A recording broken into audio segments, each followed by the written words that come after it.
Stream it. Just tell me when I'm live streaming and then I will just have awareness. You're live. Okay, hello. Good Morgan, not America, because we talked to a lawyer this week and he said, you're going to have to pull every episode if you keep calling it that. So you should stop calling it that. So we're going to have to call it the Good Morgan Show. So welcome to the Good Morgan Show, where I'm sitting down today because I am really excited in my brain, but my body can't keep going, apparently. Because I was texting Addie in all caps this morning about business stuff and just collapsing. And then I just wanted to, which is why today's topic is the topic it is, say, screw it. I don't have the capacity. I'm not happy enough. I'm not energetic enough. I was already sad last week. I'm not doing it again this week. I gotta be happy, happy, joy, joy if I'm on here. And I'm not. So screw it. And that's why today, the title of today, the subject of today is when boundaries are actually a form of self-sabotage. Because sometimes we set boundaries as a way to hide the parts of ourselves that we think other people will reject. And then that trains us to only let people see the performance and never the whole person. And I want to model exactly what I talk about, which is sometimes I'm going to show you the part of me I think you're going to reject and more, show up and be. Because I think sometimes we're like, it's not about pushing through. Okay, fine. My friend has a birthday party. I guess I'll go, even though I feel crappy, and I'll just put on a smile and put on a happy face. I actually don't think that's the way to do it. I think the thing that heals us all is authentic connection. That's the mission, baby. That's the mission of everything that I'm doing is teaching the skill of authentic connection because you can't have real connection if you're not authentic, and you can't actually be authentic if you don't have connection. I stand in that firmly because we're relational creatures. So the more of me you accept, the more of me I get to discover, and the more of me I get to be. We are relational creatures. So there's this beautiful synergistic cycle that happens between two people. And often I think with the idea of boundaries, I will have in the past been like, I can't do that because I don't have the energy for it. And what that means is I can't do that because I don't have the energy to be the kind of person that I think you'll like tonight. But I could, and this is my new thing. This is the thing I'm doing now. I'm just going to be honest and be like, I love you and I want to show up for you. And I'm also going to be tired and sad. And that has nothing to do with you. I want to be there for you. So I might be hiding in the corner and give you a hug twice. Like, that might be all I got capacity for. And wouldn't it be a gorgeous world to live in if that's what it was? Like that's my dream. The earlier this week, actually last week, and then also again this week, Billy, one of the geniuses that I'm training in the scene method, one of the coaches I'm training in the scene method, asked me, well, what do you want? Because he's got a whole brilliant background in business and all this stuff. Like, what do you really want? Be honest about that. And I got really honest with myself. And I went, it took me a week to think about this. And then I woke up one morning and I went, I know exactly what I want. I want to build the world that I want to live in. And I want to hug every person in that world. And I mean that so literally. And the world I want to live in is a world of authentic connection instead of performative attachment. I want to live in a world where if you are sad and I ask you how you're doing, you say, I'm sad. And I go, oh, I'm so glad you told me.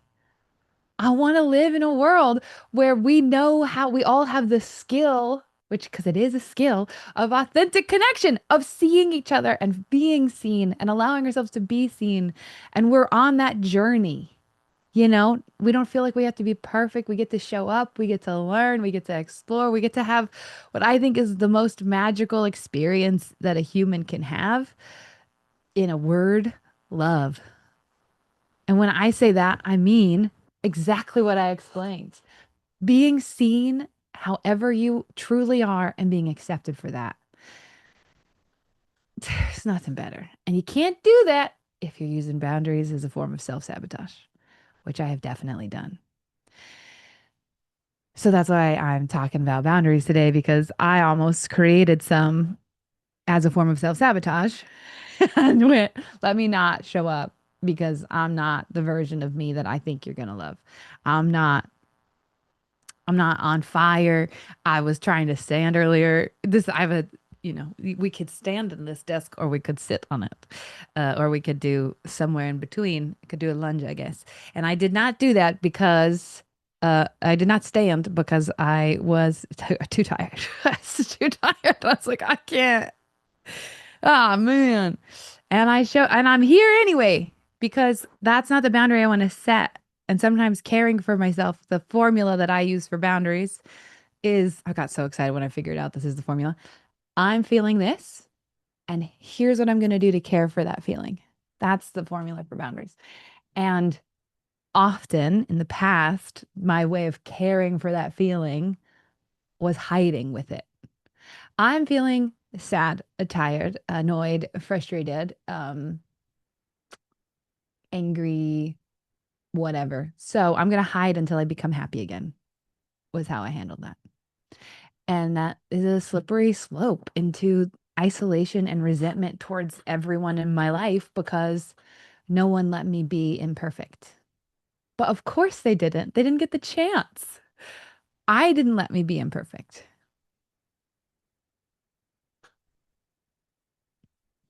This morning when we were talking about we were talking about the frustration when the link doesn't work and then people are like, "Hey, can I get in?" And then you get frustrated and you're like, we've all been in some version of this. And you're like, it's gonna be there. Come on, be patient. And it's not because we're actually the person, it's not because you're frustrated with the person asking for the link. It's because you're already frustrated with yourself. You're like, I wanted to be early. I wanted to have the doors open. And so when you get frustrated at me for not having the doors open, that just makes my feeling that I already have feel validated. But the relief of that is now I get to blame you for it. It's the same thing in couples. Like if I'm already pissed at myself because I always forget. I promised I was going to take the trash out and then I forget. And I forget and then you get upset. If I'm already upset about that at me, then I get to call you overreactive and I get to call you the problem and I get to be like the way that I was feeling towards myself, that's now your fault because you feel it too. And that feels like a relief because now if you are just nice to me, if you think that I don't deserve punishment, then I will also agree with you because we forget the first person who thought we deserved punishment was ourselves. It's me. Like when I forget to load the dishwasher, I forget little things around the house a lot, which is really frustrates me. I hate that about myself. And so when Dan gets upset about it, I'm extra upset that he's upset because I'm already being so critical to myself. I'm already feeling so frustrated. And when I use the analogy of the doors locked from the inside, that's what I mean. However, I'm already viewing myself is what I'm going to believe you view me. So if you're being really loving and compassionate, I'll be like, "Ugh, I don't deserve that." And if you're being really critical, I'll be like, see, I knew you thought I was a piece of crap because that's how I was treating myself. And the same is true in reverse. If I've been really loving and compassionate to myself and you get really annoyed, I'll be like, oh, what's going on with you? That usually doesn't annoy you. I agree. I wish I had done it, but there's something going on. I get to be curious because I haven't been critical towards myself. I've been loving. So when you're critical, it doesn't fit. It doesn't match. That door is closed. So when I talk about the analogy of I view our hearts and minds as a room with infinite doors, what unlocks those doors, they are all locked from the inside, and what unlocks them is how we treat ourselves.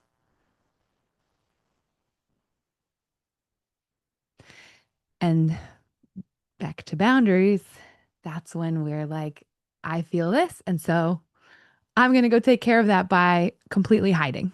It's like that validates the idea that if I feel anything less than the version of myself that I think you love most, I won't show it to you. I won't show me you.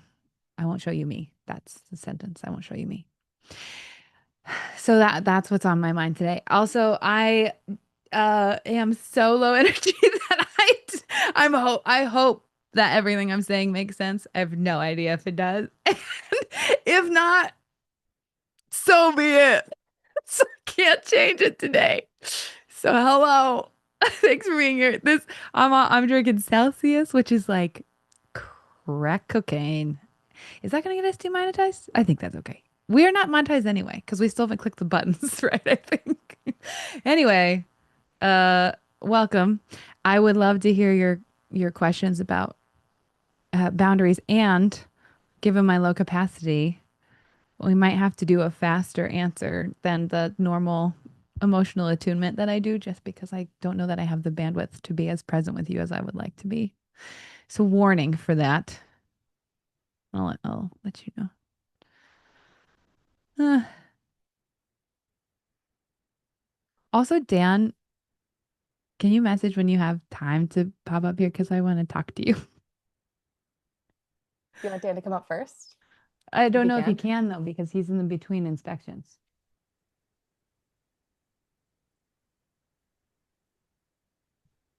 Dan, do you want to come up?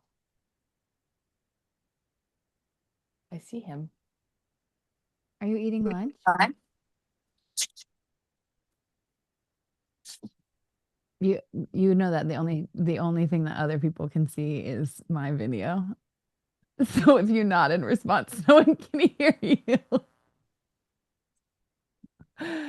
Uh, and he's gone. Oh, and he's back. And he's muted. Okay, it looks like he's not gonna talk. You talk. I Oh, don't can have you hear me? questions. I just wanted to see you. Hi. Hello. Hi.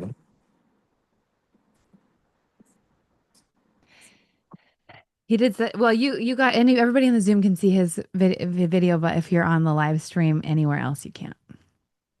Because sometimes we talk about personal things here and don't want to expose people. Dan gave me such a good kiss before he left this morning. I don't have a question for you, and you're not usually comfortable in front of the camera, so thank you for coming up. It was nice to see your face. I love you. Hi, baby. Am I doing good? Great. Thanks. Right.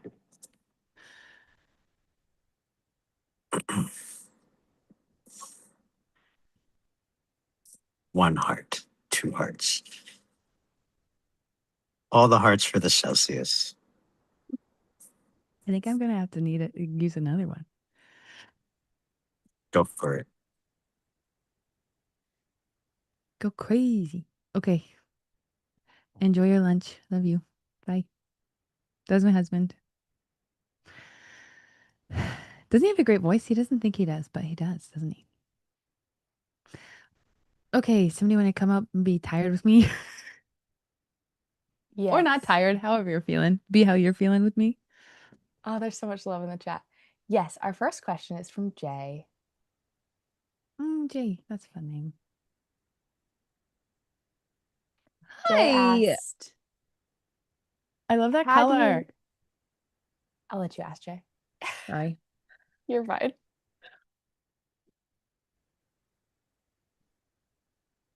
Are you talking?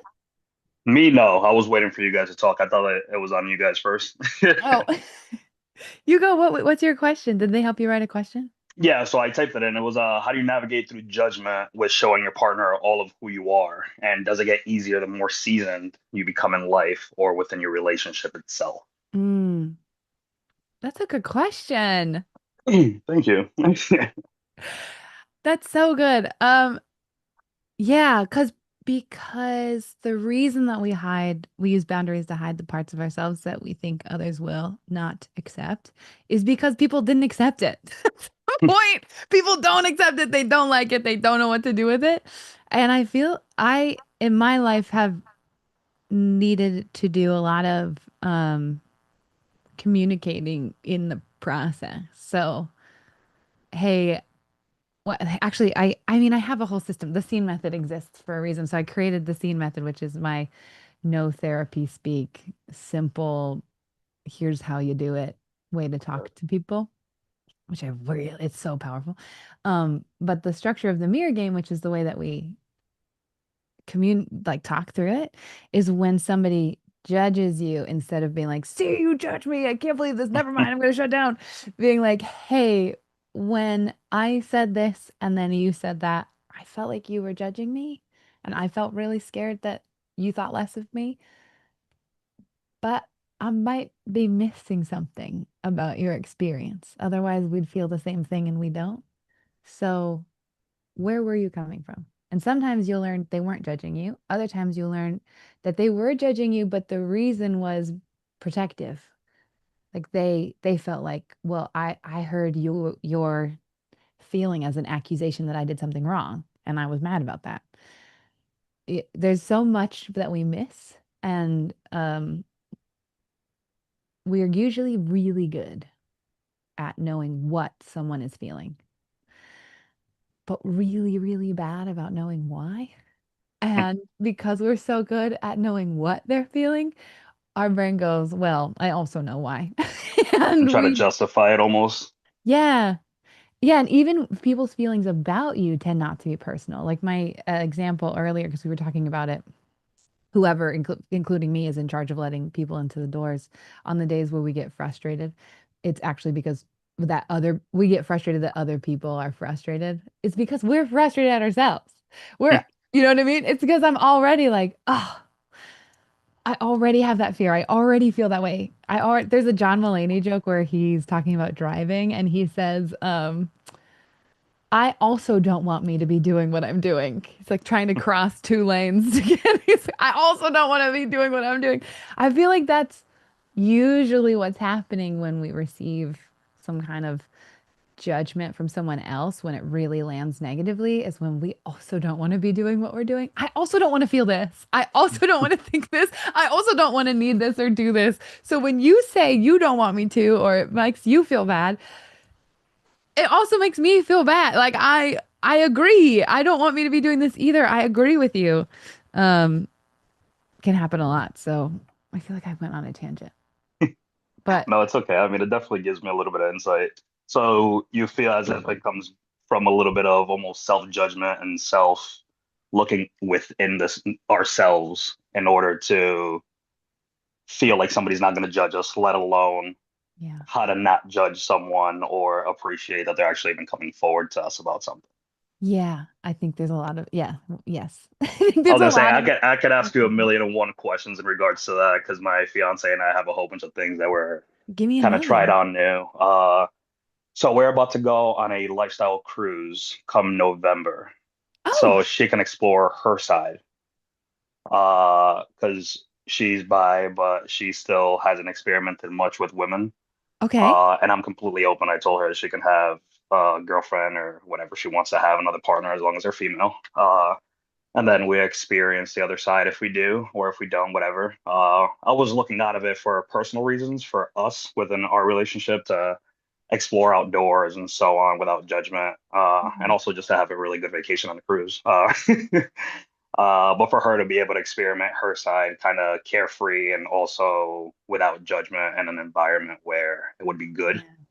Yeah. So it's kind of navigating her not feeling like she has to do something to make me happy, as well as her knowing that I'm genuine about how I feel about my comfort level with her doing whatever it is that she wants to do with another female, you know?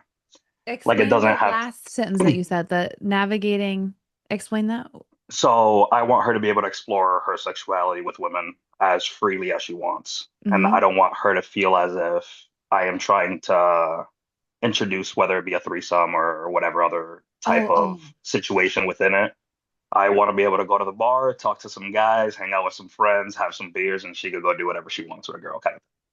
okay. And I feel like internally, because she might feel weirded out about me going to go do that, she feels as if though I will treat her the same way. So she Mm. kind of thinks about it from her side as compared to just seeing it for what it is, like taking it for face value kind of thing. She So it's doesn't kind trust. of, yeah, I think she doesn't trust the scenario 1,000%. We have gone to a resort in the past to where we've kind of fooled around with another couple and such, but it was a while ago and we haven't been able to experience it since then. Mm. Uh, so it's about her, you know, it's about her fully being able to trust the situation for what it is, Yeah. as compared to seeing it for any ulterior motives or anything of the sort, you know. Yeah. So it's That makes more, I sense. guess you would say how to navigate that to kind of make her feel as comfortable as I am with the situation, I guess you would say. I mean, you don't. Fair. It's not your job. I think it's actually embracing her discomfort is the thing that Yes. is the most healing and helpful. So going, okay, we've talked about this and I've been really honest and you still don't really trust it and you don't believe me. And honestly, that makes sense. We haven't experienced this yet. You haven't seen me in this situation yet. The So yeah, that's okay. It makes sense that you're scared. It makes sense that you don't trust me. Even though I am being really honest and I fully believe everything I'm saying to you, it makes sense that you still have a nervousness or lack of trust or whatever her feelings are. And the only thing we can do about it is do the thing. do the thing and move through it together and stay in touch and being the safe space for her to have whatever feelings she has without the feeling having to be changed or dismissed or justified, but just, okay, I hear that you're feeling this and that makes sense to me.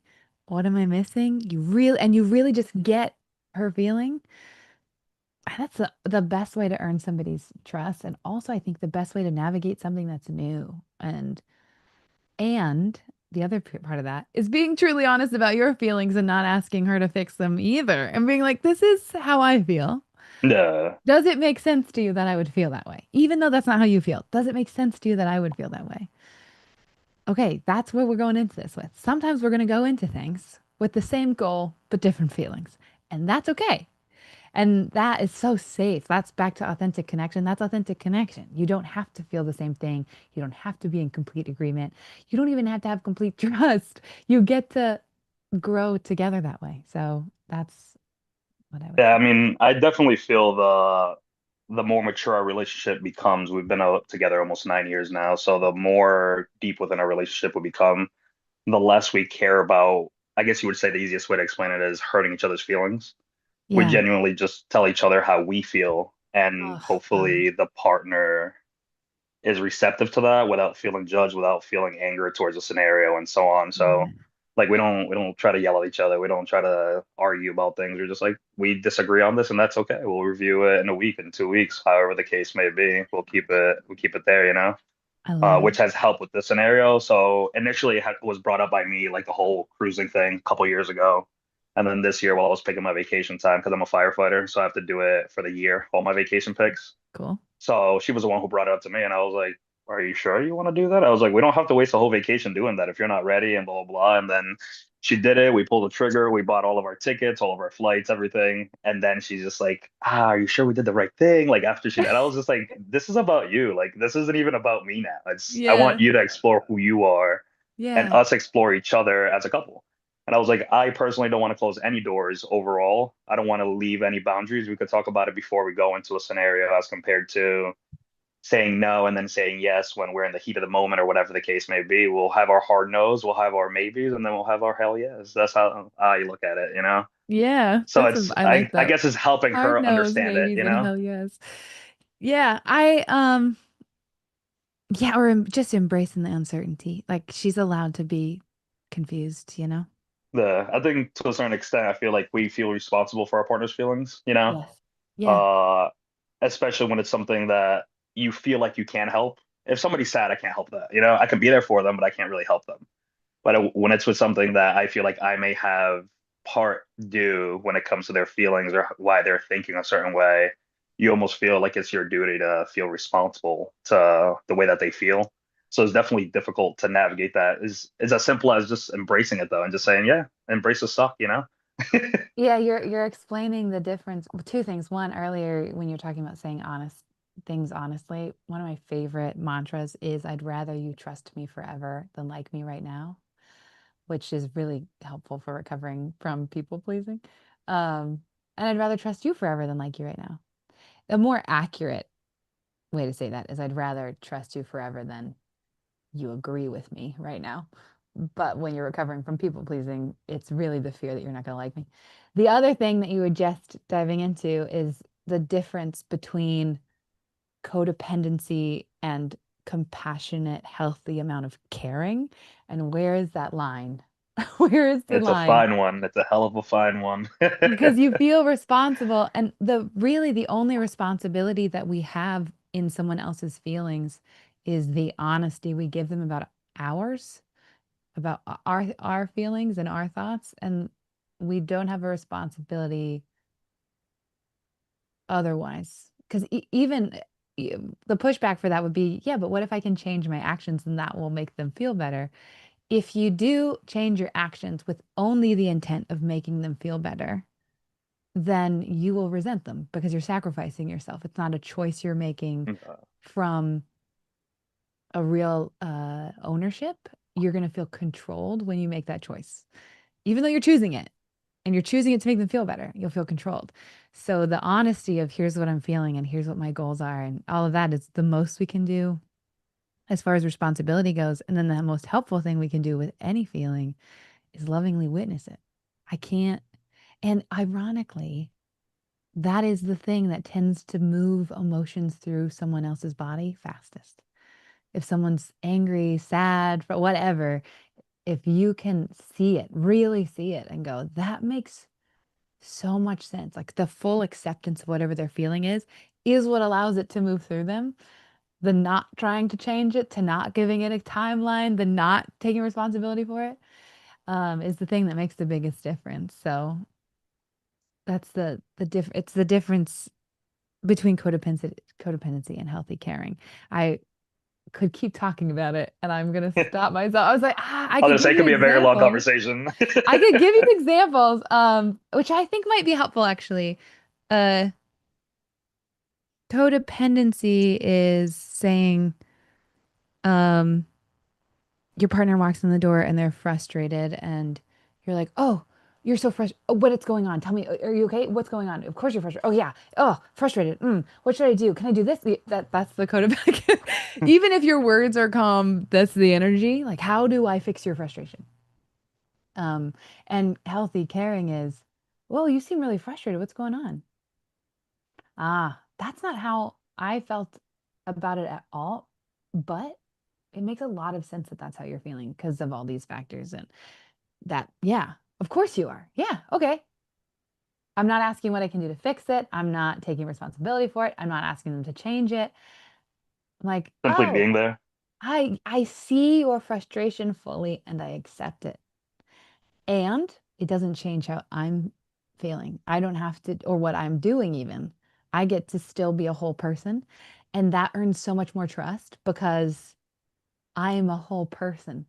So, what weirdly happens is people who feel out of control of their feelings will try to control your actions. All of us, I should say, that's it. That sounds like I'm just listing the controlling people in the world. All of us, when we feel out of control of our feelings, or like are hijacked by them, we will try to control other people's actions. You just need to say this or do this, and then I'll be okay again. And it doesn't work. And the thing that does work is when I feel out of control of my feelings and I try to control your actions, if you go, "Oh, I see why you're feeling that," and you stay a whole person with different feelings, I suddenly feel safer because I actually don't want to be in control of the whole world around me. I don't want it to be this place that's all my responsibility and my burden. And so when my feeling is not your responsibility, just something you lovingly witness, I trust you more and I feel safer in me because I'm not responsible for the whole world. So I'm like, oh, right, great. My favorite moment of this, okay, this is my last thing. I'm really just yelling at, like ranting at you. I mean, I Okay. was gonna say I could definitely add to that and say, like, do you feel that it's more difficult or easier depending whether you're a female or a male within the relationship and a stereotypical relationship, let's say, to where I think a little bit more logically and I like to problem solve. It's what I have to do every single day at work when I save people's lives in an ambulance, you know?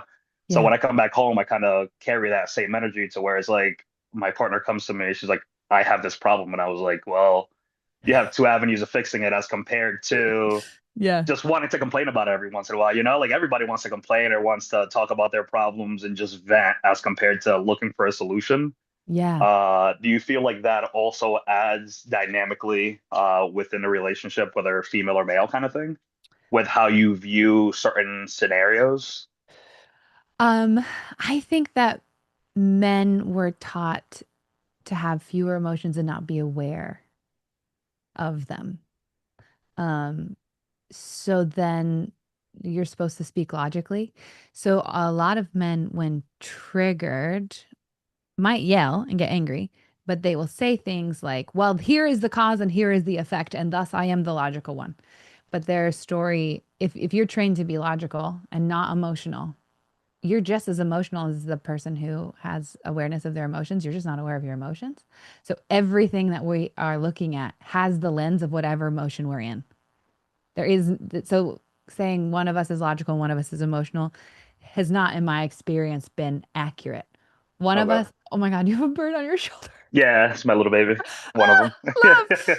I actually I have the blessing of being raised trying to be a good man. I know I'm like wearing a dress and looking feminine, but my dad and I were really tight and he was very no emotions, all logic. So I don't think the person who's more logical is actually more logical. I think they are more persuasive. I know how to make a good argument. I know how to explain a good solution. I know how to look at things as cause and effect. And I know how to deny the emotion I'm currently having without even being aware that I'm denying it.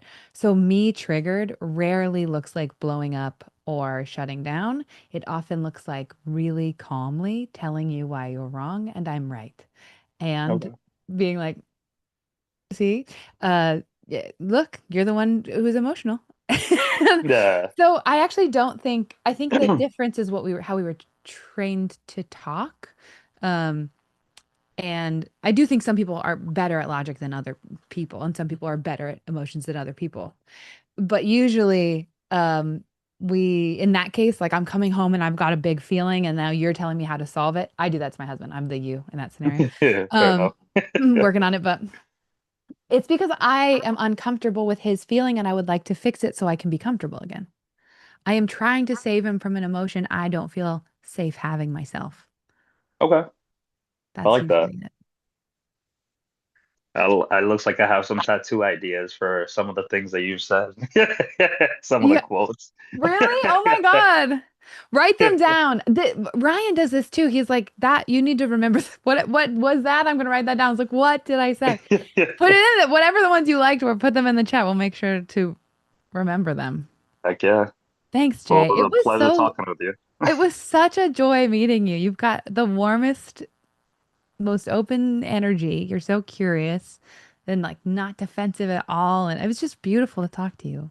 I mean, we're all here to learn, you know. I feel like it's difficult to try to learn and interpret things if you're going to be closed off to what the reality is of the situation, you Yes, true. know. Also, not an easy, like you can want to be open. I mean, there are many times in my life that I want to be open. I am not. I mean, definitely nerve-wracking, but it kind of is what it is. You gotta embrace the suck. I really love that saying is you gotta just embrace the suck. Yeah. Oh, wow. It's so good to, thanks, Jay. Thank You you. have yourself a good one.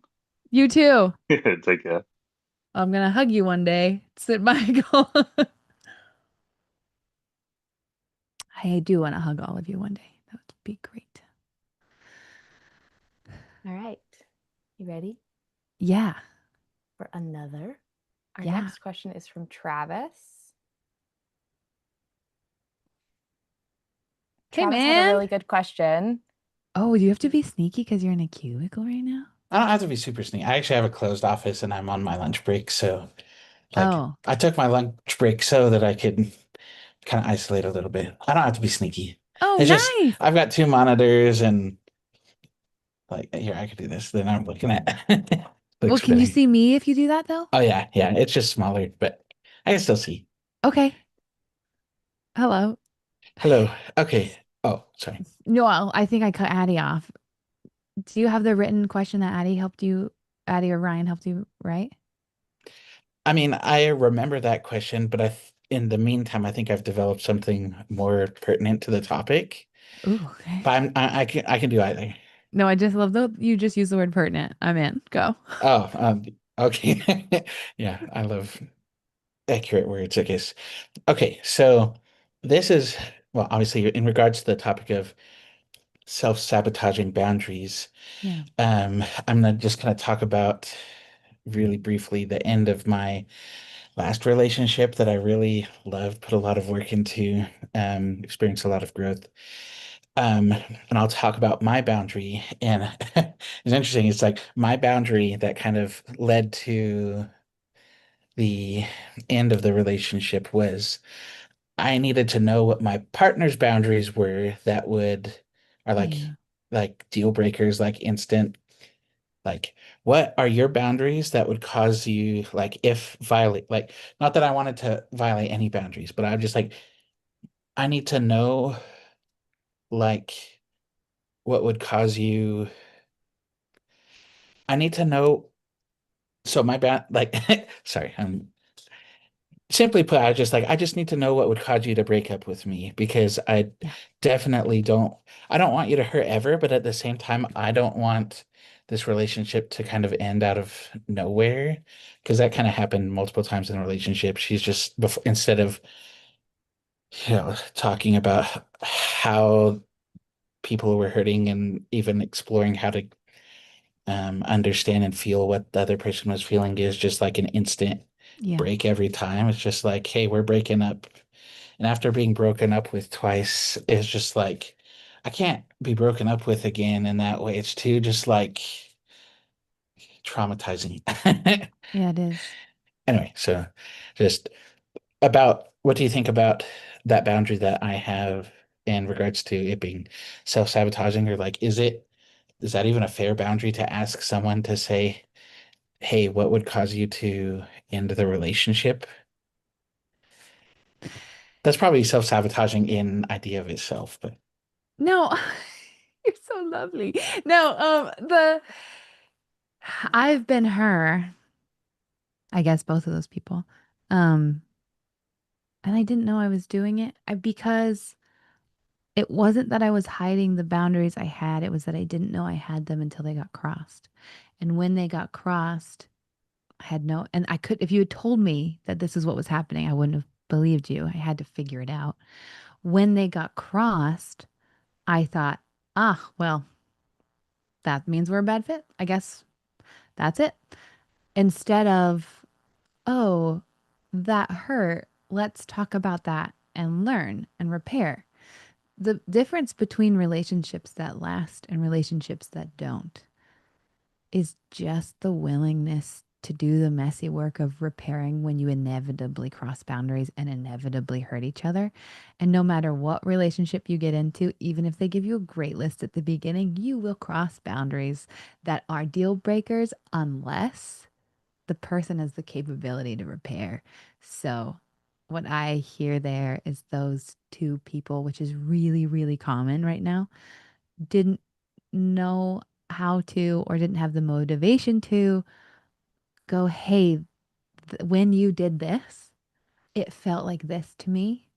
I want to know where you were coming from and I want to know how to move forward together so we don't have to feel this way again.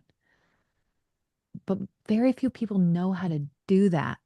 And that's my mission. That's why we have this company. That's why I'm out yeah, here teaching. That's why I'm like, let's get people learning yeah, because so many of us get trapped in isolation and that's we don't know why. So that's what it sounds like happened. yeah. I think you're spot on. And in fact, so she was the one that actually found you, and we went through your course together. And it Wait, was funny. which course? Repair Lab? The 8-week class last week year or the Repair It Lab this year or the was 14-day 2 years challenge? ago. I know we like watched some videos and then filled out like a little couple questionnaire Oh after each my God, video. you did the first version of our online course. You're part of the reason I stopped doing asynchronistic online courses because this happens. Wow, amazing. Keep going. Sorry. This is so exciting. Oh, yeah. Well, so the thing is, so I don't, I couldn't explain it, but like, so that was my second relationship ever. I've only been in two committed relationships in the past 11 years. And the first one was so catastrophic. I'm like, like, I'm tired of following other people's advice. I've got to understand the global phenomena of relationships to the all the little itty bitties and Yeah. and so I think from what I was seeing from your content was that you were you take a lot of time to think and ask questions and derive kind of the essence of what's going on in the situation and put words to that. Yeah. And I really enjoyed seeing that. And I'm like, hey, that's how I've been working. And when we were going through the course, it's like you like all the things that you were presenting were things that I'd come up with Yeah. myself and tried to present to her throughout our relationship. But it's like because there's a mistrust, it's like, oh, when it came from me, it was invalid or I was up to something or I don't know, controlling whatever it may be. When it came Mm. from you, this is a voice of reason and a voice of authority and a voice that matters. And so that's kind of happened in both my relationships where it's like they're so willing to trust outside parties' information, but they didn't want to hear my Mm. thoughts. But I know that there's a huge part of that that's reflects on my ability to garner their trust. So Yeah. Well, yeah. yeah, That's wild to me that you took our first course. That's so cool. Um, and why I stopped doing it that way. Because I realized we don't really learn very well. We can memorize some information, but we don't learn very well through people telling us stuff. We learn experientially. yeah, And that's why the way I do it now is I do repair labs, which are literally experimenting and experiencing yeah, repair skills and communication skills in real time. So every week we do a 2 hour session where I go, all right, here's a little teaching. Now you're going to go into breakout rooms with each other and you're going to practice this. And then we have an open gym between where you go, hey, this trigger just happened. Let's go practice that with somebody who I have no baggage with. And the stakes are really low. And then you start to strengthen those muscles. And then you're like, oh, I don't need more tools. Like we boil it down. That's what the scene method is, boiling down everything into this is it. This is all. This is how you be curious. These are the yes, questions you ask when you can't figure out why you're feeling what you're feeling. Done. Great. Don't add more tools. Do more practice. It's like going to yeah, the you go to the gym and you're like, maybe if I use a different machine, like, just lift the weight. You'll get stronger at that weight if you keep lifting that weight. So yeah, that's why we do it that way. And it's so profound and beautiful and transformative. And I don't offer a paid online course. I have the online course on YouTube for free. And I'm like, that doesn't do almost anything. Now you have some insight, but that's not the same thing as integration, getting to, live it. yeah, So exactly. that's so crazy cool that you did that. And I hear what you are taking ownership over. I have to earn trust. And they didn't trust me at the same time. It sucks that they didn't trust me because I was saying the same things. Yeah. Yeah. Well, even in the past too, because I've been just found out about Good Morning, No Longer American last week, and just in these past two, I've already learned some stuff that's kind of huge for me.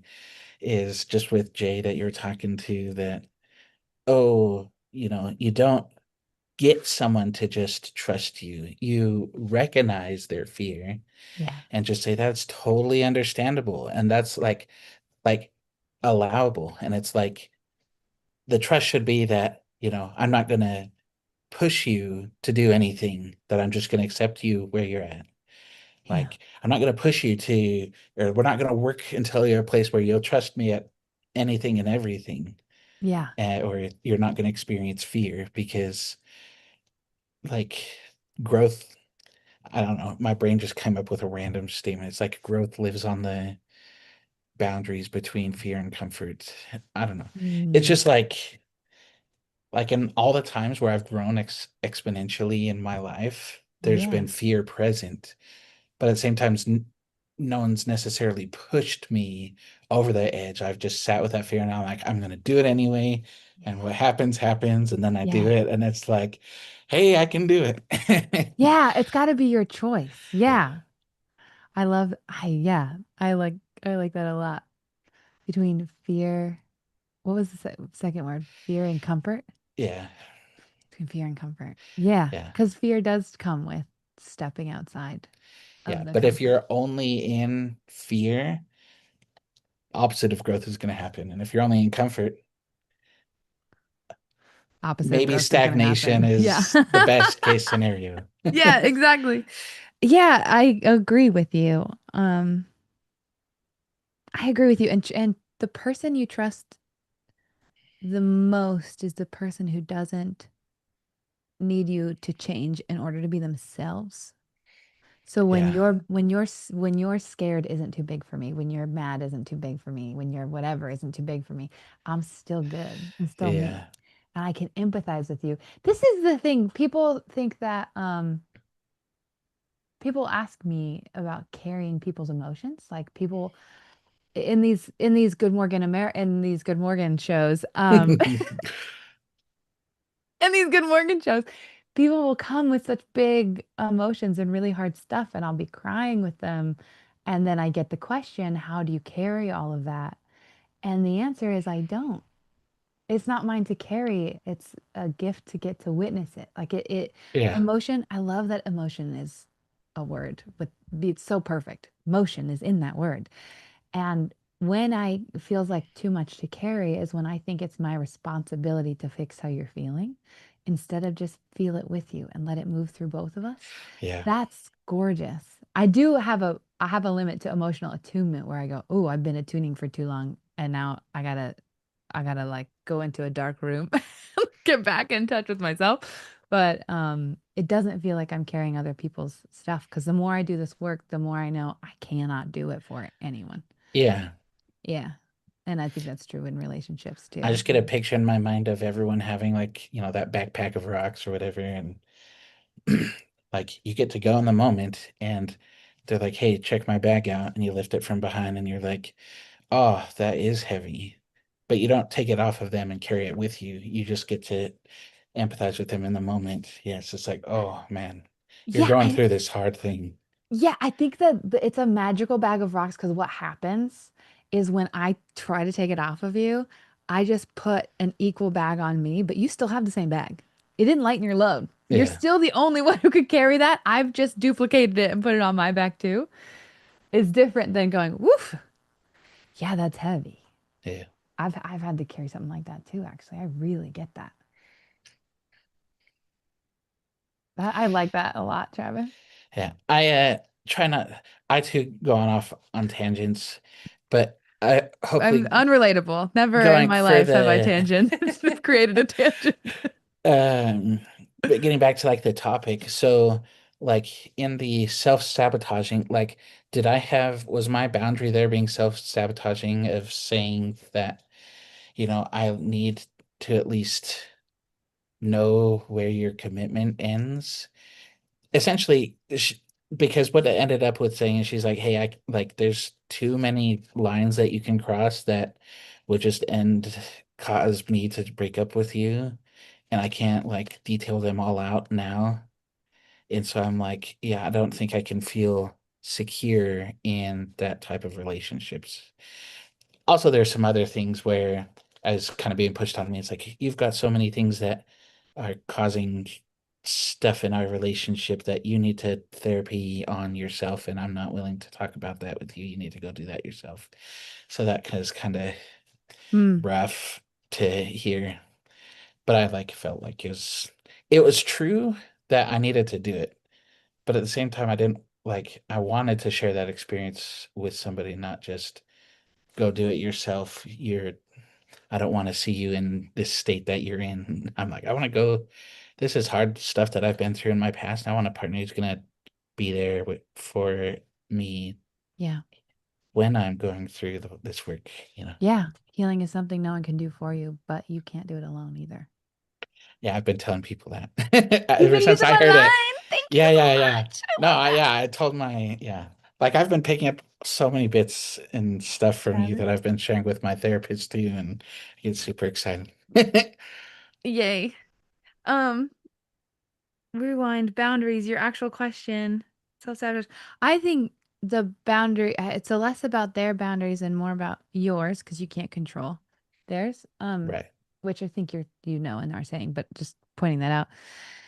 It sounds like you have found your boundary, which is when I inevitably, I'm speaking as if I'm Travis, when I inevitably hurt you or cross a boundary because I didn't know about it or forgot about it, I am willing to repair. I want to hear about it. I want to work through it. I want to understand what it felt like to be you, and I want to choose a better path next time together.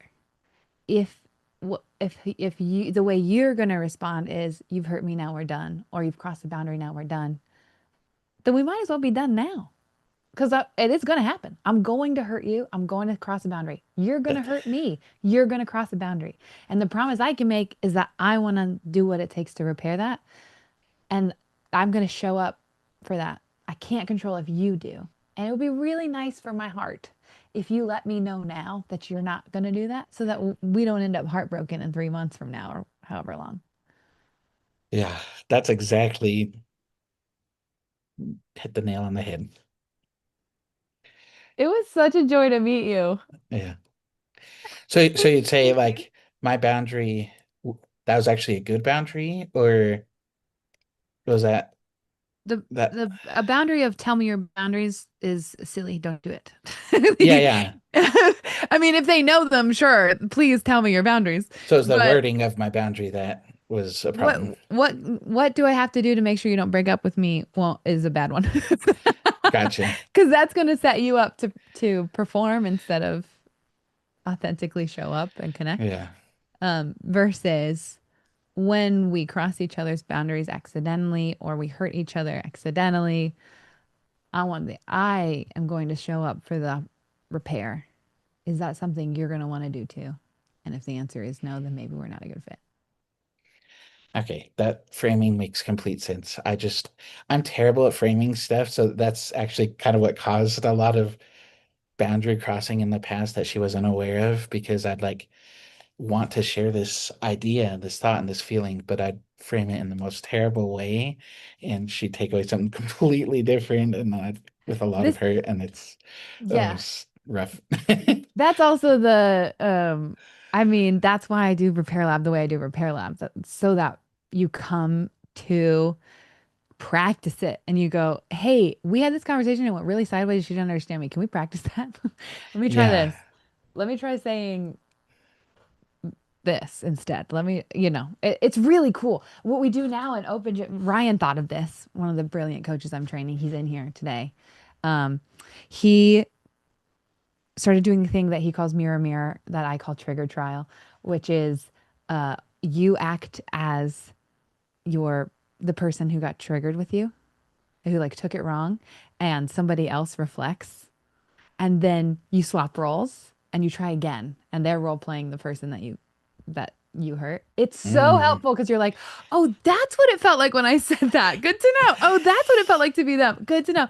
It's really cool. I am obsessed with Repair Lab and Open Gym and what we're yeah. doing. I mean, So, now I just need to find a healthy, or not healthy. I just need a relationship to go through that with, I guess.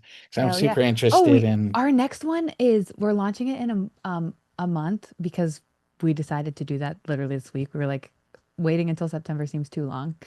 Uh, so it's gonna start. I can't remember the date. I can't remember. It's either the first week of June or the last week of May, something like that. that makes Is when it sense. starts, and um, a ton. We're expecting a ton of people in exactly the situation that you're in because we have so many people who are. The last relationship I was in went sideways, and I don't want that to happen again.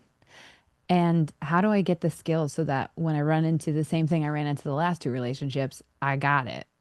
So there's Yeah, gonna be exactly. a That'd be lot of perfect. views are gonna be in that version in Okay. the next version. Well, hopefully Yeah. I catch that. I hope so. That would be great. Well, we should send everybody who came today to the event where we're explaining it and talking about it and all the pricing and stuff. Awesome. That would All be right. so fun. I hope you do it. Me too. All right. Thank you for it Thank you, Travis. was nice meeting you. It was nice to meet you too. And here's your virtual hug. Thank you If so much. I will hug you in real life one day. I'm determined. I realized I want to hug everybody, and I was like, that's possible. We're gonna make it possible. We're figuring out how to do an event soon. So Very good. somewhere. Okay, thanks. That was great. So lovely.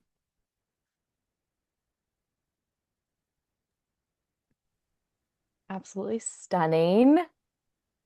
All right. Our Our next question is from Kristen. Kristen had a lot of Hey. beautiful things in the chat. I think the question, do you remember the question that you came up with at the end, or do you want me to I send it to you so do. just repeat it? I Go do. for it then. Welcome Okay. back, by the way. Hi. Thank you. Thank you. So many wonderful things have happened since my last visit. And I'm showing up today with no makeup on, no lipstick. My hair's not done. And that's on purpose because I get to exist however I'm comfortable existing. Gorgeous. Today's a bad pain day, so I'm here. And that's good. So oh gosh, so many emotions. um, why does my body revolt when I express a boundary, healthy or not? Because I do realize sometimes my boundaries are exceed human capacity. um, I literally feel so much anxiety around expressing boundaries. Why? Mm, So good question. oof, I'm even having my body's fighting me right now, just speaking for myself. And last time I spoke, it was super easy because I was on a little bit of a joyride in my mind, and so it was easy to show up happy. And I'm not always happy, but I've been expected to be happy and smile and you know look pretty. And sometimes I I'm this, Mm, and I that's okay. yeah. So I have a question, but before I get to my question, right now, thank you for sharing how you're feeling right now. That's such a gift. Hear that you're feeling really mm, pain, first and foremost. It's a bad pain day. Scared? What are you Little. feeling? Scared. Um, well, because I don't have a lot of practice at letting people see this part of me, and I Mm, worry that it might affect them in a negative way, or I don't know. I don't want to ruin anybody's day. that you're scared because you're sharing um not even the story that you're sharing or the problem that you're sharing, but you in this moment aren't feeling happy and you're feeling things that you're feeling negative and the fear is that you'll ruin other people's day by sharing you like this in this Yeah. version of you.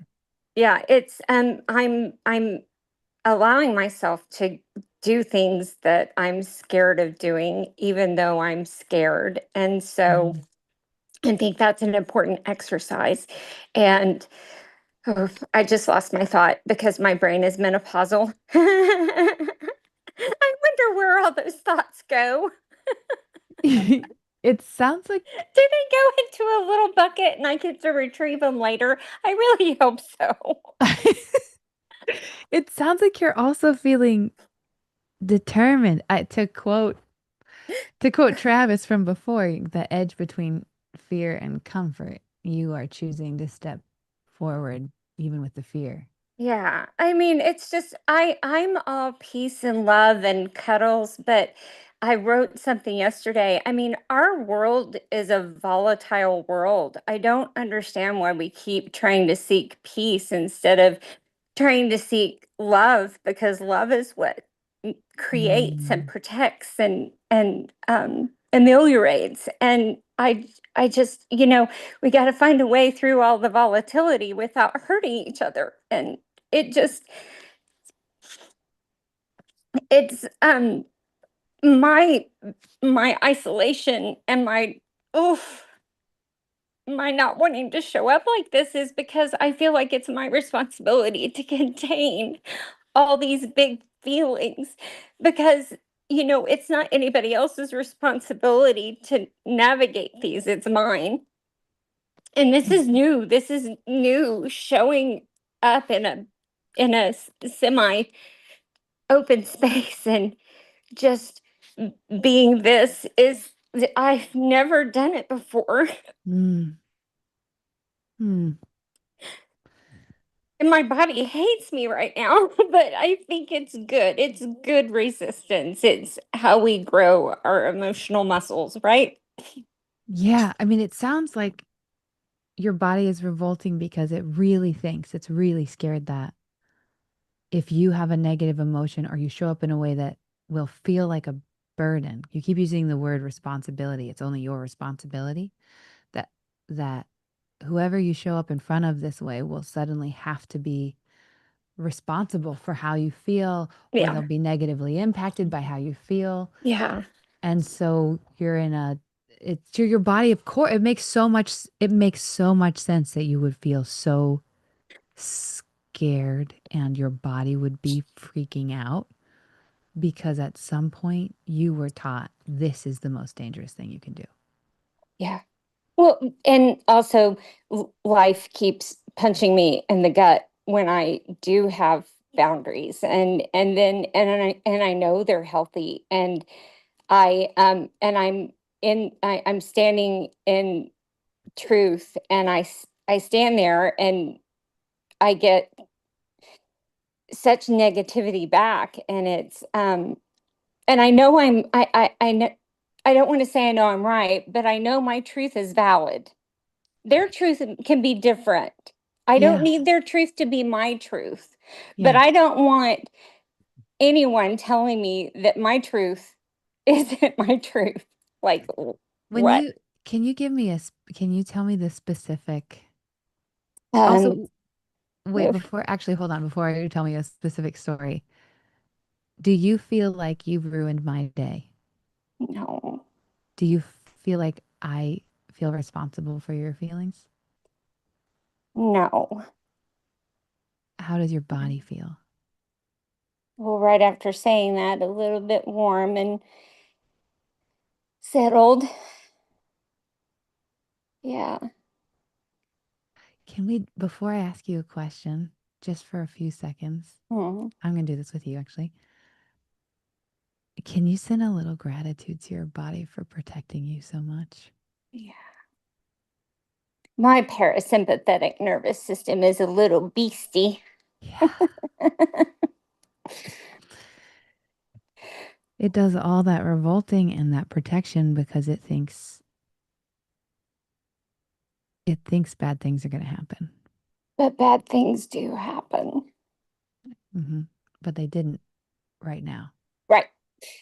True. True. I'm not discounting that bad things happen. I'm saying, I am not saying to your body, hey, no more revolting. Bad things never Yeah. happen. I'm saying there is wisdom here. The Mm, thing you're afraid of happening has happened. yeah. So your body is doing what it's meant to do and really trying to protect you. And I Mm, just wanted to take a moment of gratitude for that. I I I'm taking that moment in. I think that's the problem, not the problem. That's the obstacle that I'm facing that I can't quite uh maneuver.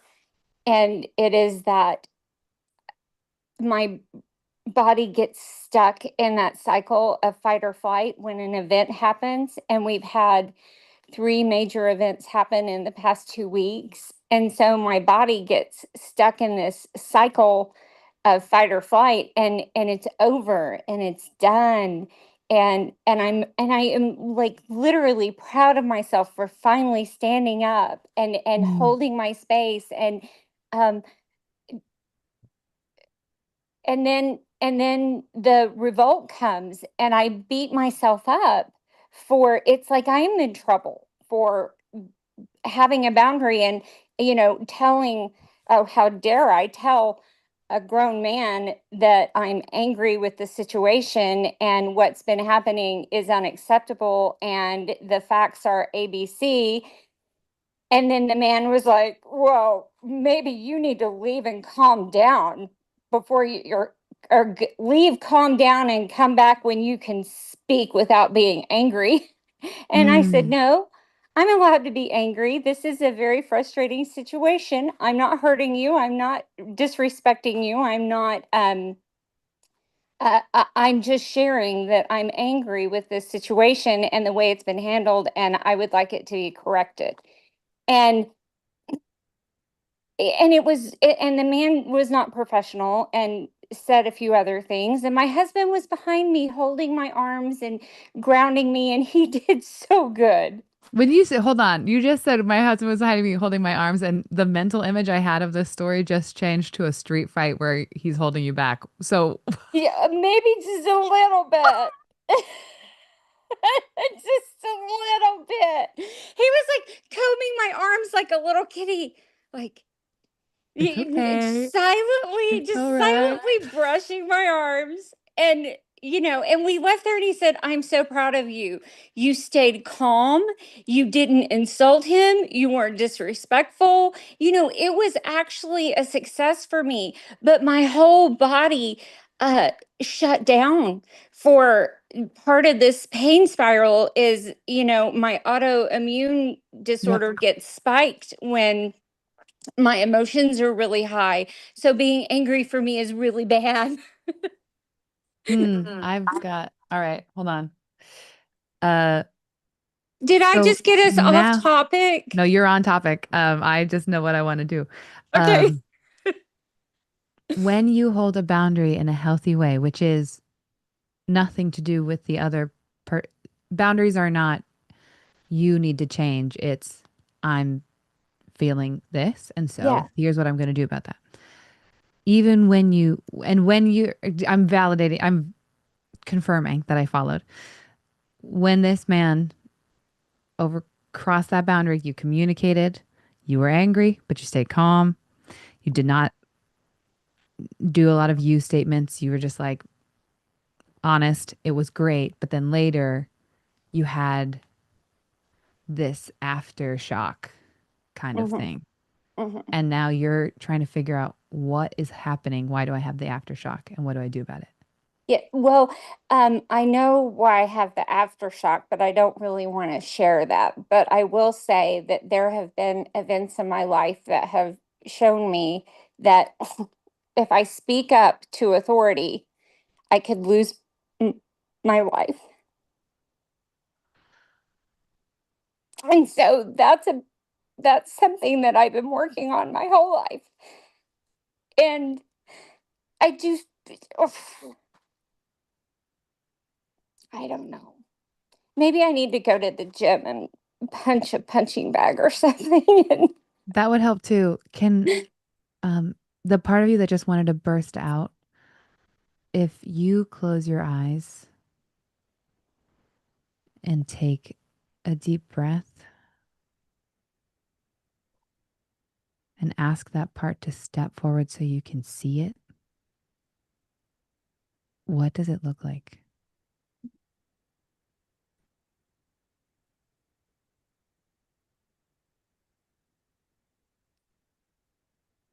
I don't think she wants to really be seen. She's still hiding and isolating. Okay. Okay. Are you down to do this with me? Yes. I'm up to do this with you. Right. Are you up for this? I think it's our only answer because the logic is not what you need right now. Like the logic. Okay, you said she's isolating and hiding. She doesn't want to be seen, right? Yeah. Can you ask her what she's afraid will happen if you see her?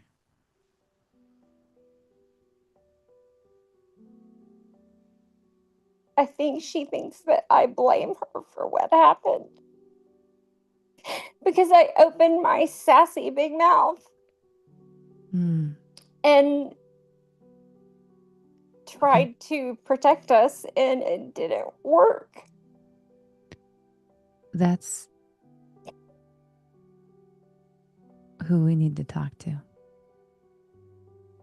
All right. Dude. We're going to close our eyes again. The part of you that does blame her, can that part of you, the part that's blaming her, can that part step out so we can see?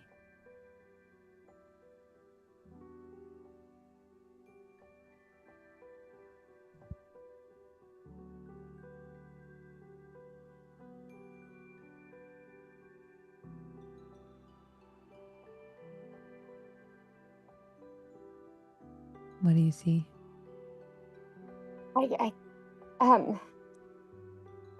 I don't see anything, but my chest feels like it's on fire. Perfect. Okay. Can you put your hand on the fire chest?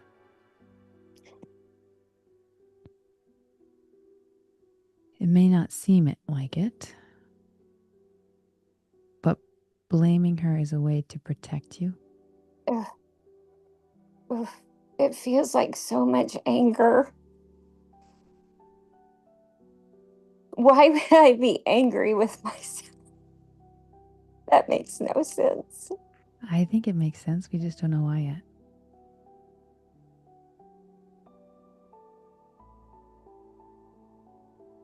Can you ask that? It sounds like that blame is anger. Is that what feels true? Yeah. Anger with yourself? Okay. That fiery anger with yourself, ask it. What good is it trying to do for you?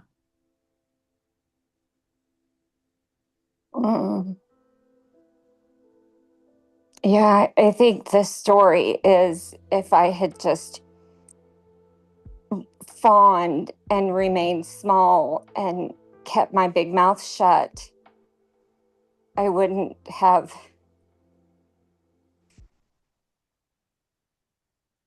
I wouldn't have escalated the situation. So it's trying to keep you from. But to be clear, I didn't escalate the situation.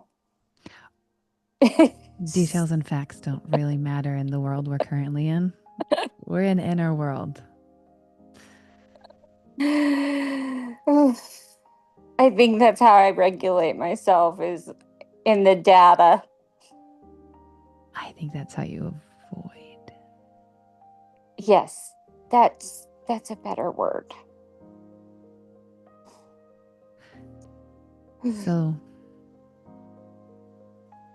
when you ask that anger what good it's doing for you, it says you should have fawned. I'm trying to remind you you need to fawn so that we can be safe. Is that true? Yeah. Make yourself smaller. Make yourself you're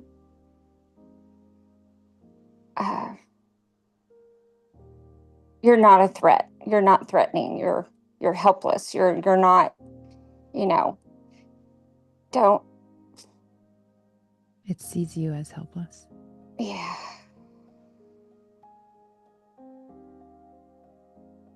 Even if you don't love the way it's doing it, can you access any gratitude for the fact that it's trying to protect the part of you that was helpless? Yeah.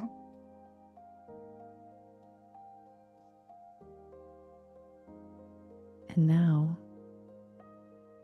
can we ask the helpless part of you to step forward?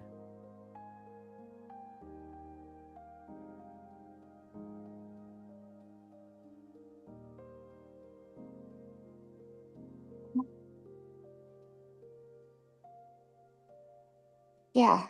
What do you see?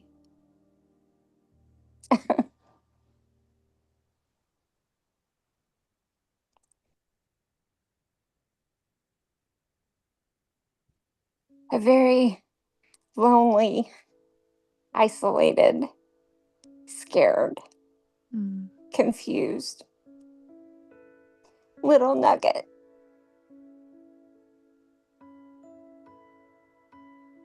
How do you feel when you look at her?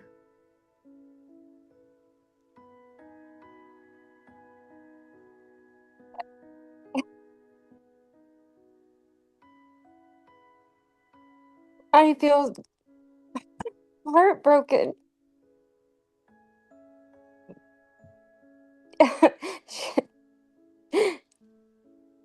There's a part of me that really just wants to love everybody and have everyone have everything they need and be okay and be safe and be provisioned and have resources and I spend my whole life trying to make sure that everyone has everything they need, and I have spent so little time making sure that I have what I need because I didn't think I deserved to have it. Hmm. I didn't think I deserved to have safety or accommodation or understanding. Does she think that? That lonely, isolated, sad little nugget, does she think she doesn't deserve any of that? I think she's just got really tired of trying to figure out how to find it. Hmm.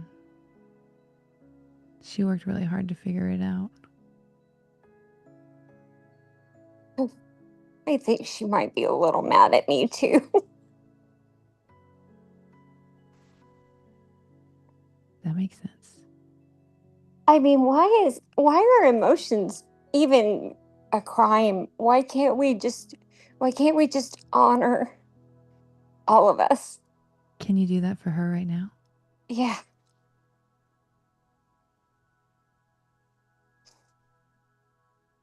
Stay with her and her emotions as long as she needs you to. And when you're ready, we have a question for her.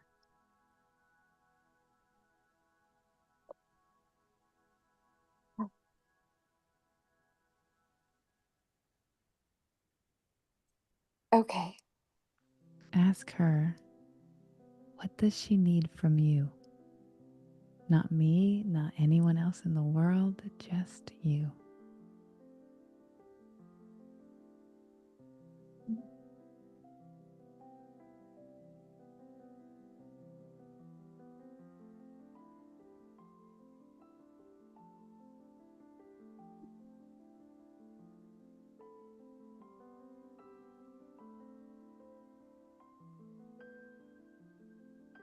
Well, she needs space. She needs to be able to take up space. Okay. Can you give that to her? Yeah.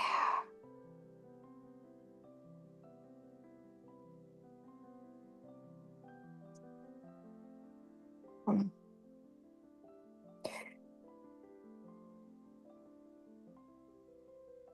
It's so interesting that your brain can know something, but your body just does not want to accept it. Are you feeling resistance? A little bit. Okay, good. That's who we were waiting for. Can you ask the resistance in your body to step forward so you can see it? Yeah.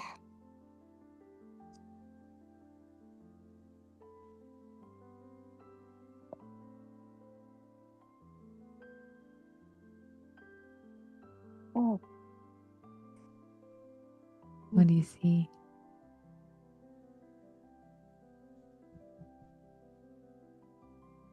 Um,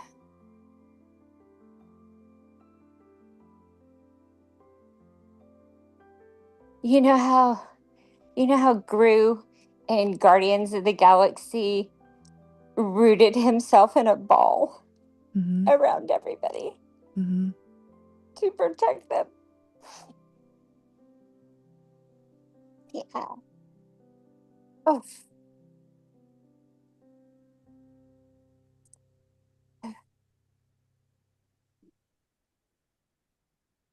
Mm. So this part, this resistance part is trying to protect you.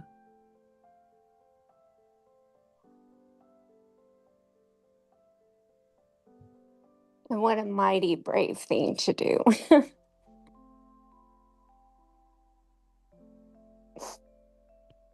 Can it feel that from you? Yeah.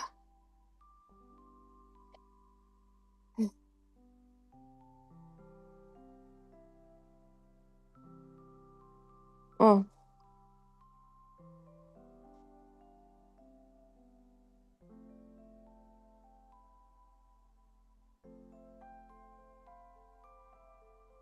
maybe this is why the only place I ever feel safe is out in nature. Mm. Mm. Mm. So many parts. Oh, yeah. Yeah. There's so many. There's a whole village in there. Oh, yeah. All of us. What are you experiencing now? Oh, it's kind of I'm feeling a little bit lighter.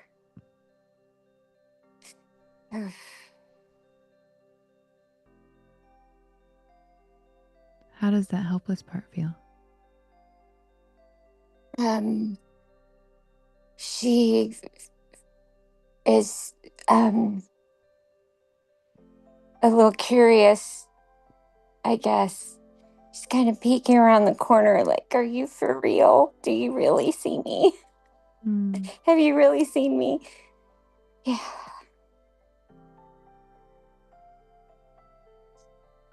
Also, why is it a crime to be helpless? Sometimes we are. Sometimes there's nothing we can do. We're powerless. I Can she hear definitely you? can't. Yeah. Can she hear you saying that? Yeah. How does that make her feel? Yeah. I think she wants me to tell me to F off because she doesn't like it. And sometimes reality is hard to digest. She doesn't like that you view her as helpless?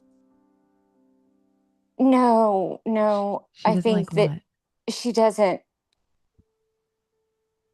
I think the resistance is that we're not supposed to ever feel helpless. We're always supposed to know what to do, and we're always supposed to have a plan, and we're always supposed to be prepared, and we're always, and if we were, then we would never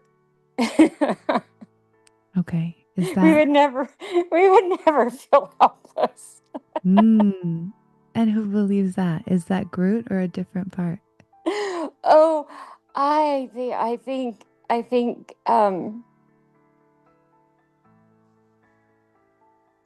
think this is my sassy teenager being like, come on, you're just human. You tell everybody they get to be human, and you sit with them with compassion, and you get to sit with yourself today with some compassion. Jeez, this stuff is hard. You can see the sassy teenager. Yeah. Can you send her gratitude for fighting so hard for compassion? Man, yeah.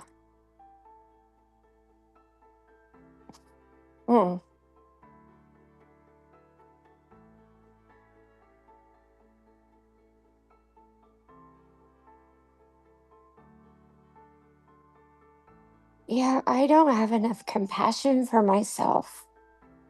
I give it so freely to everybody, and not everybody, but I give it out a lot. Oh my God, is it really compassion if I can't give it to myself?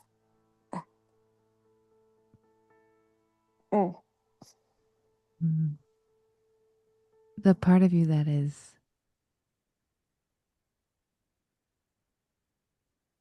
giving compassion to everyone but you, if we are even calling it compassion. Now that you've said that. Who is that? Who does that? Can you see them? I don't know. I think that's my my grouchy critic that's like, I don't know. I think that's the one that minimizes everything. Like, can you no, ask it to step forward so we can see it? So you don't have to analyze it? You're just meeting everybody today. It'll just talk to us, and then we don't have to think or figure out anything. Yeah.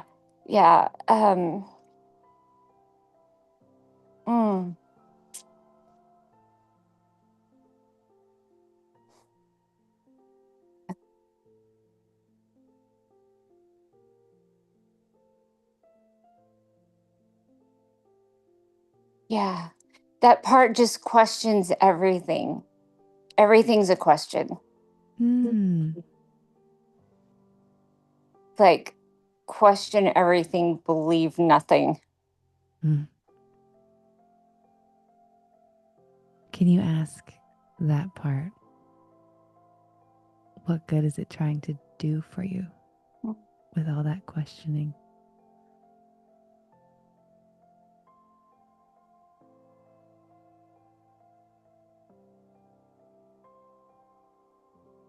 Yeah, it's almost like it's trying to keep me separate. Mm. Like, ooh.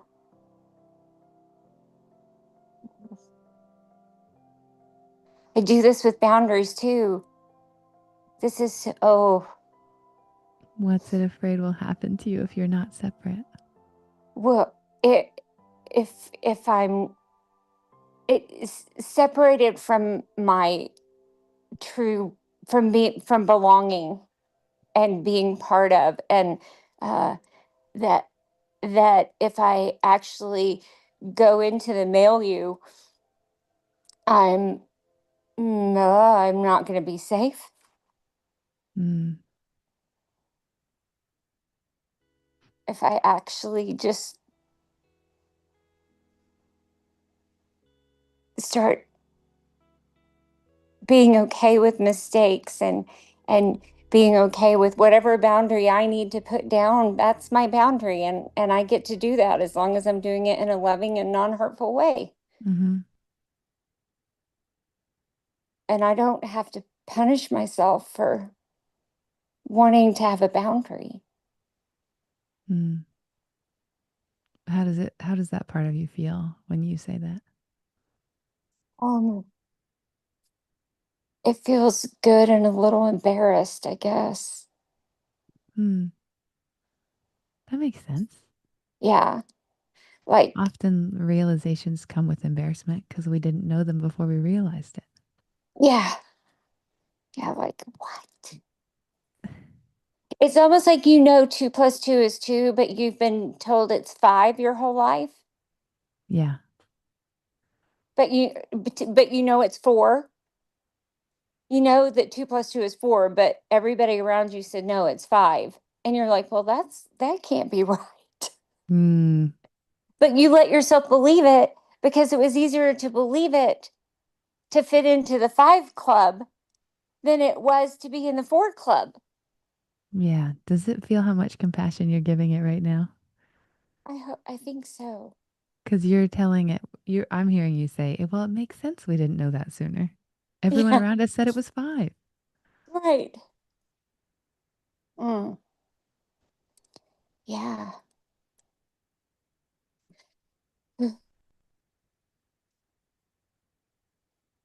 What are you feeling?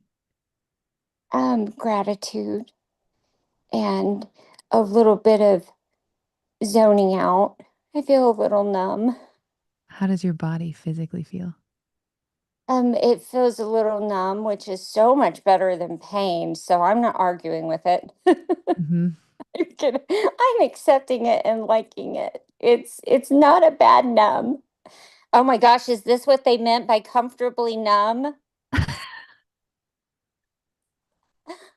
I'm sorry, everything's music lyrics in my head. I love it. I Mm. love it. That was something. Thank you. Thank you. Thank you. You You're are so doing welcome. good things, and you Thanks, are Kristen. changing the world. I hope so. Yeah. I mean, gosh, what a great thing for us to all be alive at the same time. Amen. Amen. I I hope you mean, get to get out in nature. oh, I intend to. It will be a good thing for me. It sounds like it. It's such a safety giving place. Yeah, my husband laughs because I sleep in a tent when we camp instead of sleeping in the camper because I have to be as close to the ground as possible. Oh, that's beautiful. Thanks for sharing so much of your heart and your inner world with us. Thank you for sharing. It was lovely to see you, Kristen. Lovely to see everybody. I'm glad you're a little numb. I'm comfortably numb. Comfortably numb. I won't sing for you guys today. One day soon, though, we know. We know that it's Yes. coming. Yes.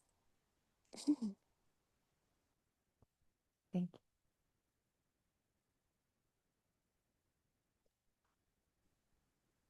That was magic. Magic. Oh, I just saw Ryan. Thanks for saying that. If you're here with us today, we have a Facebook community which has a vision. We have a vision. Like everything else we do, we're trying to build the world we want to live in. So that community is just full of honesty and people being very human. And we do our best on there to not say, here's what you should do, but instead, that makes sense. I've been there too. Of course, you're feeling that. It's really beautiful. And those of you who are already in the community, thank you so much. You support each other so well, and you share your pictures of you and your kids and the pizza you're making. Is Adam here today? And it's a blast. I love it. So, I lost what you just wrote. The link was because I think it changed. Did it change or is it Scene Method? It's scenemethod.com/community. Scenemethod.com/community if you want to join.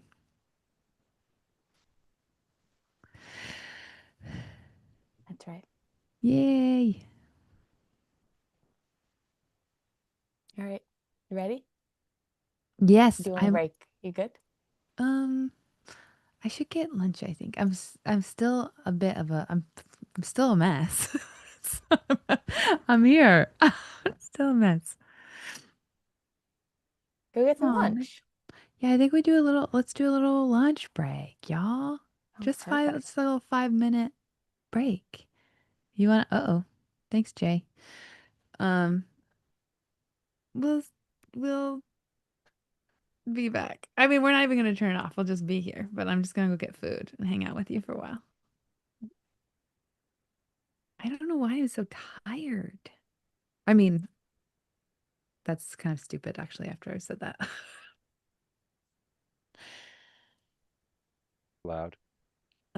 Yeah. That makes You know sense. what? I don't think everybody knows this. Here's what I'm doing in my life right now. I have, thanks, Camila. I will drink some water. I have some water here. Um, I have, I'm doing my master's program. And then, thanks, Dan. My husband said I was doing great. He's here. I'm doing a master's program full full time while also running our business, which has multiple group coaching and private coaching, and I'm training other coaches and a bunch of stuff. And I have a baby. I'm trying to be a good mom. I'm trying to be a good wife. And I had like a mini breakdown this morning because I'm trying to be a good everything. Not a full breakdown. I just was like, poo. Because I'm trying to be a good everything and I hate it when I'm not. So yeah, that's where we're at. Um, yeah, I keep interrupting myself in my own thought because don't I don't want to waste your time. I'm so grateful that you guys are here with me today. I kind of don't have an appetite, but I'm guessing it will make me feel better. What are you doing, Dan? Are you in an inspection right now? Is he in an inspection, Addie? Can you tell? If his camera's off, that would mean he. Yeah, camera off. He busy. Yeah, I'll get a. Okay, that means he's inspecting, but he has us in his headphones. Mm, mm, mm, mm, mm, mm, mm. Your body doubling on chores? That's fun. Yeah, I think I just need a pause. I don't really have an appetite, which is not surprising. You guys want to know what we did this week? So unrelated. Oh, thanks. Holly's telling me to have food too. Okay, I'll get food and then I'll come back. I'll be back in a couple minutes. Um, and then I think before instead of bringing somebody up, I'm gonna tell you what happened this week in our business and unrelated to everything that we're talking about today. We are breaking so many business rules and doing things differently than other people do them. And we are very excited about it. And I want to tell you about that. Even though I might not have the level of enthusiasm I normally would, that I feel towards it. Oh, yeah. You guys want to see what Dan makes my lunch every day? I'm going to go get it. I'm going to show you what he made. I'll be back.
Okay, here's the lunch that Dan made.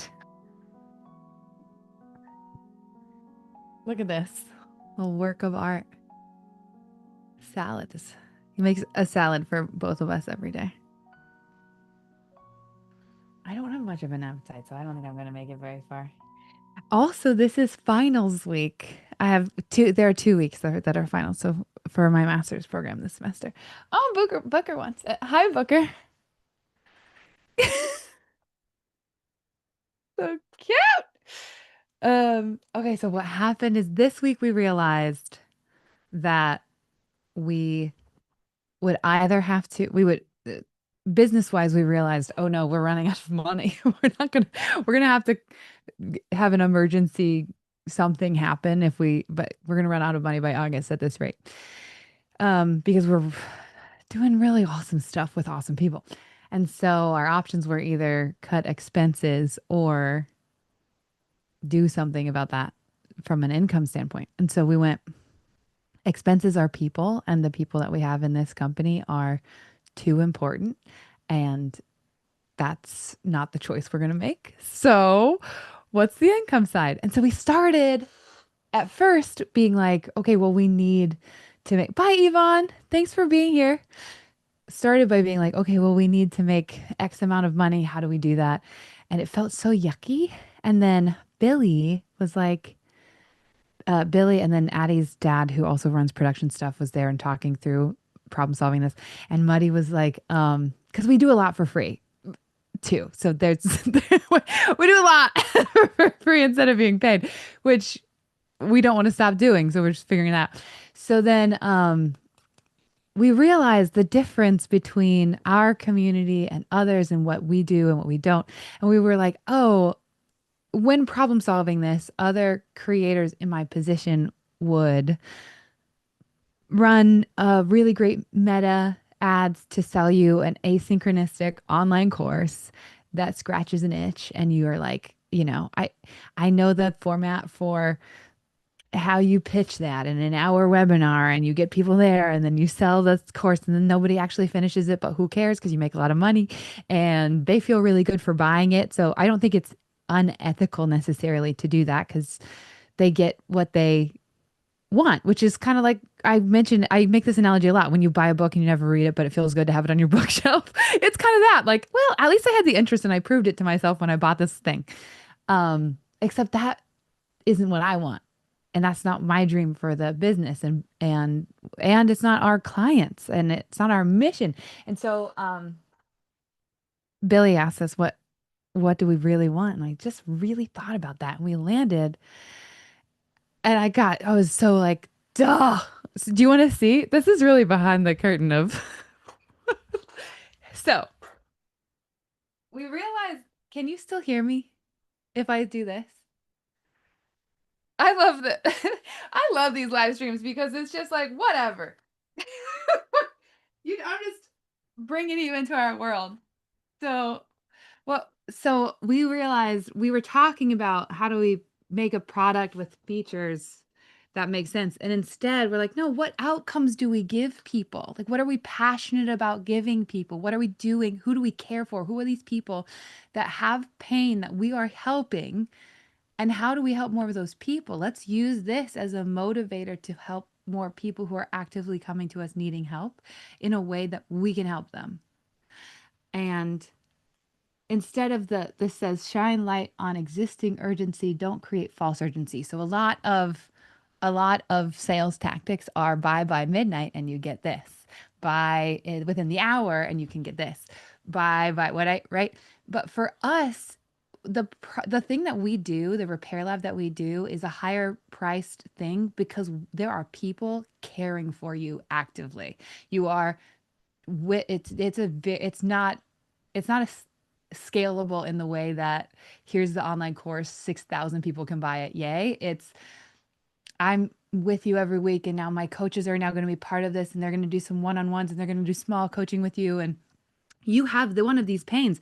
We used to be really connected and now we're not. What do I do about that? How do we get back there? Sometimes this can be we have people who are children and parents and they're like, I don't understand. We used to be so tight. Now we're not. We also have couples who are like, why? We seemed good and now we're very not good. I'm losing you. What do we do about that? We have people who kind of hate their partners and really don't want to anymore. They don't want to give up, but they are fed up. There are people who, I'm bouncing over here.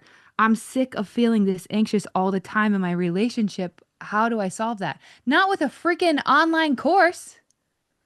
Your body needs to experience what it's like to feel authentic connection. That's why we make the repair lab the way we make it, so that you experience authentic connection. Like you experience it in your body. You have a feeling and they don't try to fix it. They see it. You feel witnessed. It's crazy. Like the tears, the nervous system healing, it's incredible. It's incredible.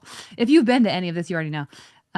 My relationship really sucked and it fell apart and I never want to be there again. Travis, that's you. That was like, I wrote about you on my board 2 days ago, Travis. No, one day ago. I cheated. I don't know why I did that. And now I don't know how to recover. And what do we do? And they won't talk to me anymore. Why? Which is very similar to we used to be connected and now we're not. These are who we serve. These are the people that we know how to hurt. We're not just selling we're not selling vitamins. We're not even selling painkillers. We're selling pain healers. And the key over here, this is the biggest thing. The motto that our business lives by is we want to earn your trust and we want to keep earning your trust. When you finish the program with us, we weren't just trying to get you in. We're actually trying to help you heal. We're creating a community. So this business, we want to do 3 things. 1, teach the real skill of authentic connection to as many people as possible, as many people who are willing to learn it, so that you feel seen and you are able to see others. Authentic connection, not performative attachment. 2nd, build this community in doing that. So you have somebody to water your plants and feel emotionally safe with. Like, it's great to have these skills, but if you're not talking to anybody, you don't have anybody what do you do with that? So part of our vision, why we do the Facebook community, we're actually going to be building an app too, so that you can get off social media to be part of the community. Is so we have real in-person things, like we can hug each other, we can support each other. Who else in your city is down with this stuff that you know is going to be able to see you? That's the vision of how do we help actually change the way our culture approaches community. That's a huge part of it. So that's the number two. And then number three is how do the people doing this make good money doing it? If you work on my team, I want you to make good money by working on my team. I don't want you to feel like taken advantage of and wrung to dry because you're doing everything for free. So how do we structure it in a way that people, the whole party, everybody involved feels good. Everybody's taken care of really well, because so you resent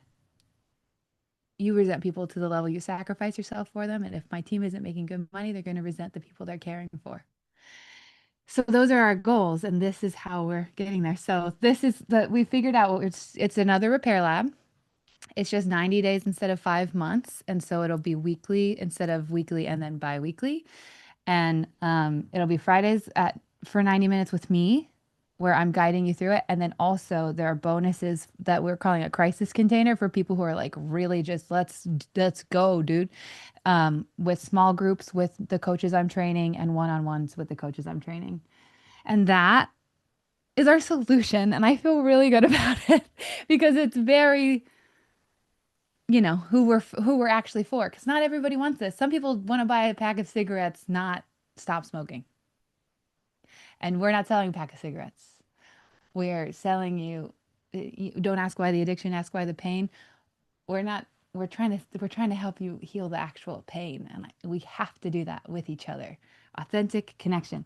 Did you also see this study? I saw the study that came out from that Yale professor who's studying the science of well-being, and the most impactful component of well-being is community and connection, relationships, more than money, more than security. It's so true, that line by Gabor Mate, where safety is not the absence of threat, it's the presence of connection. Damn, that's true. Like if I lose my house, but I know you're not blaming me and you still love me and you're right next to me, that might be scary, but for some reason I still feel safe. Like that connection is everything.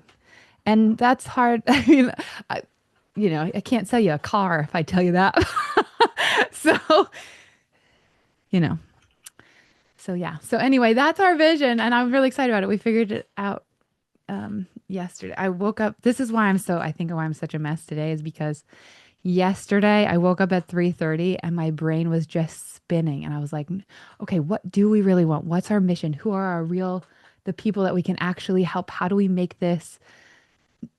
Yeah, the flame might have been ignited by the need of financial, um, I don't know, financial something, a financial need. But then the fuel has to be the mission, and the fuel has to be we're serving these people in the way we love serving them. So we're doing more of the thing that we love. We're just doing it sooner and we're doing it fuller. And I'm really excited about that.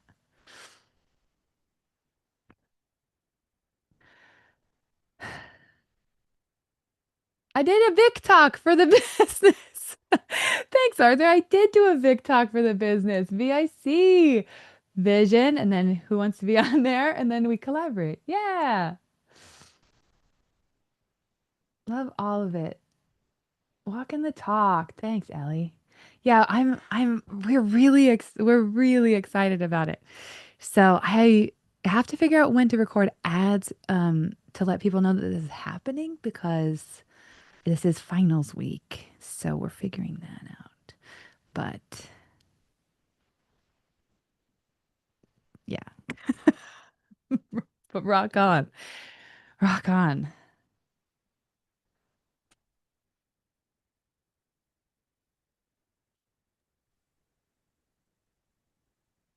It'll all get figured out. Mm-hmm. You ready for a question? Nope. Okay.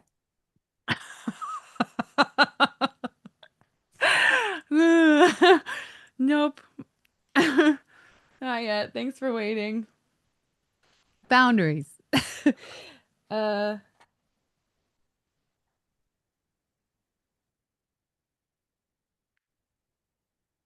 I'm thinking about all the business things that we're breaking.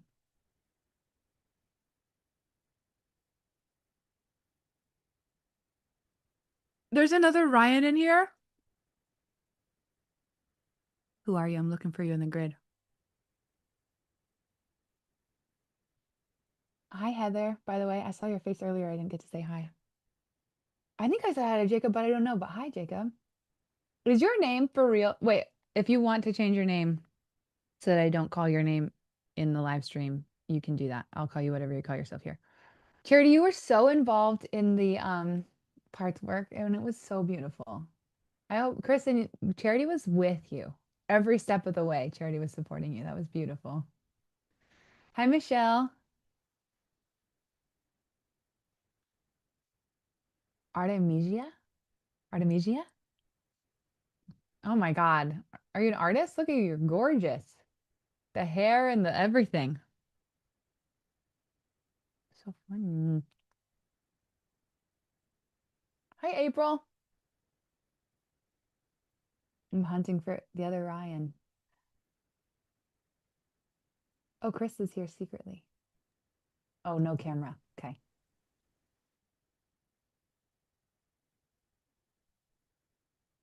She's gonna get you.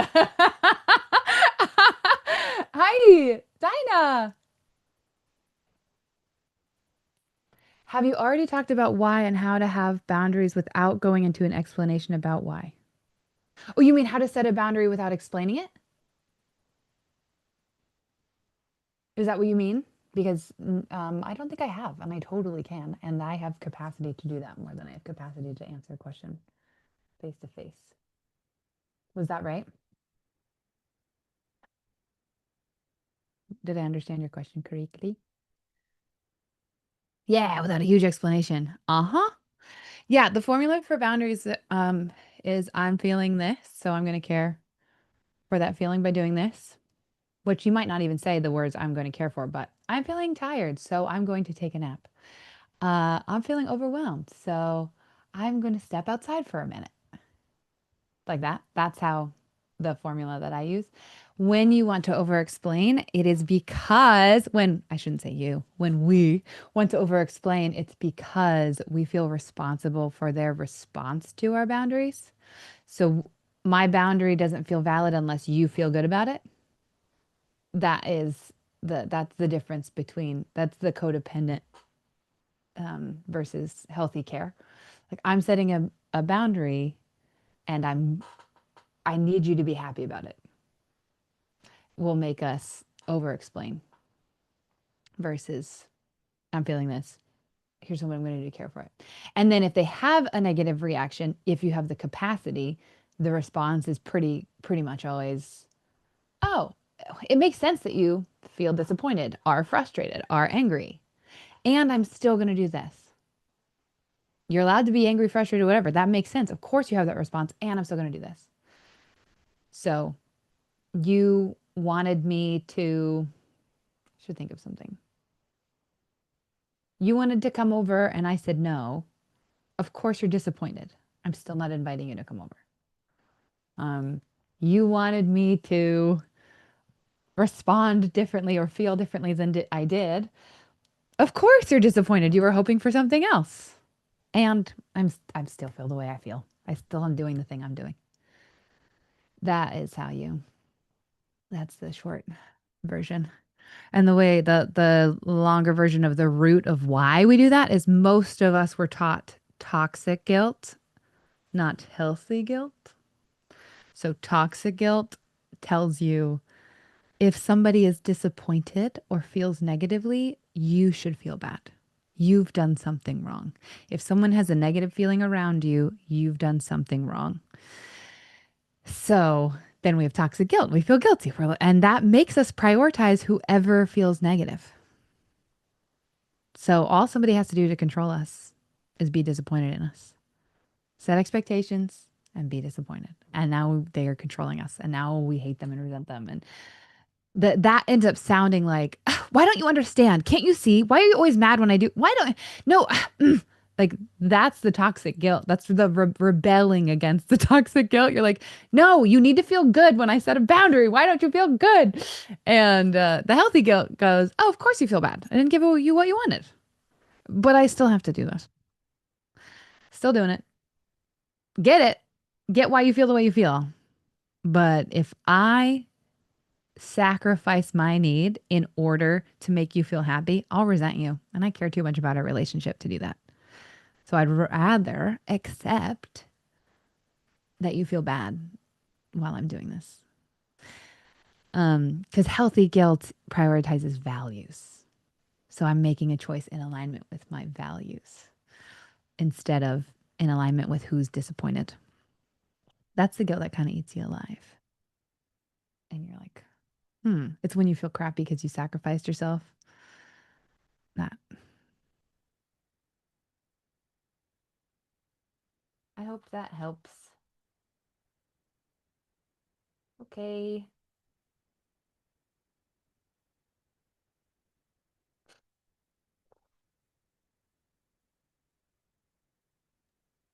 Okay, meaning you're ready for. We also got a question. Why do people go into massive boundary mode when it's more about everyone else and then they cut everyone out? Why do we say that again? Because I was reading a comment and then I realized I asked you, and then it's one of those days. Can you say that again? Sorry. Of course. Why do people go into massive boundary mode when it's more about everyone else and then they cut everyone out?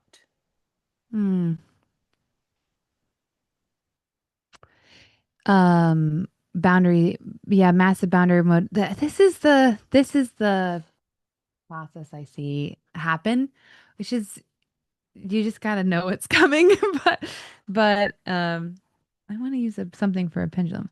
Okay, so people are like here on the people pleasing spectrum, so they spend their whole life trying to make everybody happy and doing whatever it takes and giving, and they feel really empty and then they go, screw that, I'm not doing that anymore. So when they try to set a boundary, they swing all the way the other side and they do a lot of, you can't do this, you can't do that, I'm not letting you in my life, I can't do it, like walls and with barbed wire. Now they're all the way on the other side. So now they've gone from people pleasing to demanding and controlling because their whole life they felt controlled. So now they have shifted to protect themselves, but now they are being controlling. And most people just kind of have to go through that phase and then they start to even out in the middle and they go, oh, nobody has control over my feelings. Everyone has impact, but no one has control. I see. And that's where you get to start to go, oh, I have choice. I get to go, I feel like this. And so I'm caring for that feeling by doing this. And you're allowed to have your feeling and you're allowed to not agree with the thing that I asked. And I can make requests and you're allowed to say no. And I'm allowed to be disappointed when you say no. You're not a bad person. You're just not the person for that job. Good to know. So there's a pendulum swing that tends to happen. And sometimes it takes a long time. And sometimes it honestly never happens. They just pendulum swing all the way over there and then they isolate and then they don't know why. And then they think that's proof that no one cares about my feelings or needs because when I state a boundary, everyone hates me. And so screw them. I'm going to cut them out. And they don't realize that they've gone from feeling controlled to being controlling and shifting back and going, oh, that's the wrong framework. What if nobody was controlling anybody? And everyone has impact and I get to choose how I respond to how they impact me, not control their actions so that I feel better.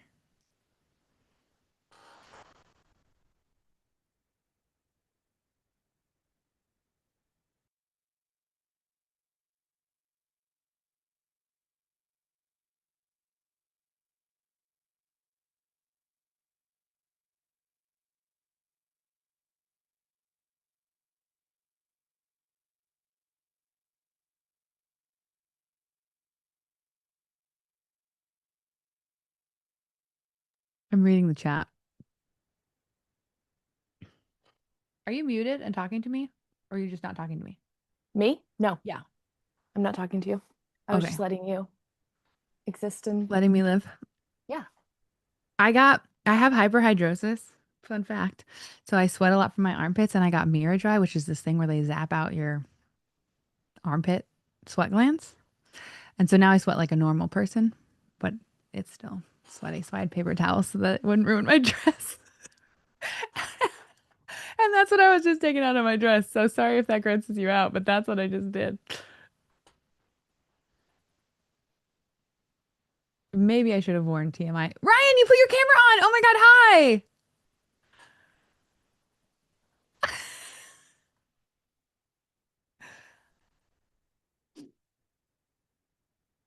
Louis or Louis?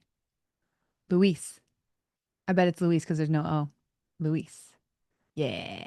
Nice. Okay, I can talk to somebody. Thank you. Do you want more questions without a person's face? Because I have some more.